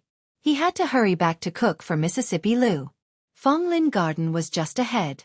When Li Yi walked over, he greeted Lin Yong, who was leaning against the door. He walked to a small courtyard and gently knocked on the door. Today, Mississippi Lu took a long time to open the door. Li Yi looked at her suspiciously. He pointed at her face and asked, "What's wrong with you? Didn't you wash your face when you woke up this morning?" Mississippi Lu's expression was a little unnatural. She wiped her face with her sleeves and said, "Go wash your hands. It's time to eat." "You went out to buy food?" Li Yi walked into the house and said, "Didn't I say to wait for me to come back? Your body hasn't recovered yet. It's dangerous outside." He looked at the unknown object on the table and looked up at Mississippi Lu. He asked, "This? Where did you buy this food from? Eat it if you want." Mississippi Lu glanced at him and turned around to walk back to her room. Li Yi reached out his chopsticks and picked up the paste in front of him. He vaguely recognized that this should be green vegetables. As for the other plate, he could only say that he was not knowledgeable enough. He looked at the rice again. Forget it. He could not bear to look any more. This was obviously the work of Mississippi Lu. No wonder her face was black and white just now. She was also wearing an apron around her waist. Other people were men who worked hard to earn money to support their families. When they returned home, the women had already prepared a table full of delicious food for them. Mississippi Lu was also waiting for him, waiting to poison him to death. Just as Li Yi was facing the unknown object on the table and was at a loss of what to do, Lin Yong walked in from the door with a smile and said, "Li brothers eating? Brother Lin, you haven't eaten yet, right?" Li Yi looked up at him and was stunned for a moment. He immediately said, "Sit down and eat with us." "This is so embarrassing." Lin Yong rubbed his hands and sat opposite Li Yi in embarrassment. He looked at Li Yi in surprise. He felt that the Li brothers seemed to be very friendly to him today. Li Yi handed him the chopsticks and said with a smile, "Don't stand on ceremony. I've made a lot of food today. Brother Lin, you can eat as much as you want." "Haha, then I won't stand on ceremony." Lin Yong took the chopsticks and laughed. He asked, "Where's the food? Is it not here yet? Li brothers, you sit down. I'll go get it." His eyes inadvertently swept across the table and asked in confusion, "What is this?" "This is it." Li Yi looked at him and said sincerely, "What is it?" Lin Yong looked confused. Li Yi pushed the 2 dishes over and said, "I've already eaten outside. Brother Lin, don't stand on ceremony. Do you want me to help you get 2 more bowls of rice?" Lin Yong lowered his head to take a look and finally realized something. His expression changed. "Haha, I'm so embarrassed to eat here every day, Li brothers." Lin Yong put down the chopsticks and strode outside. He said apologetically, "I suddenly remembered that Miss was looking for me. I'll go and ask her first." "It's okay." Lin Wanru came in from outside. She looked at him and said, "The shop is not too busy now. You eat your food. I have something to ask Li." She turned to look at Li Yi and said, "I wonder if it's convenient for Li to come over now." Li Yi stood up and patted Lin Yong's shoulder. He said, "Brother Lin, food is precious. Don't waste it. Lin Yong stood up and looked down at the table. His face instantly turned pale. You're tuning in to the Xiaofan's Wuxia Tales YouTube channel. Don't forget to subscribe and join us on this journey to catch the most captivating stories.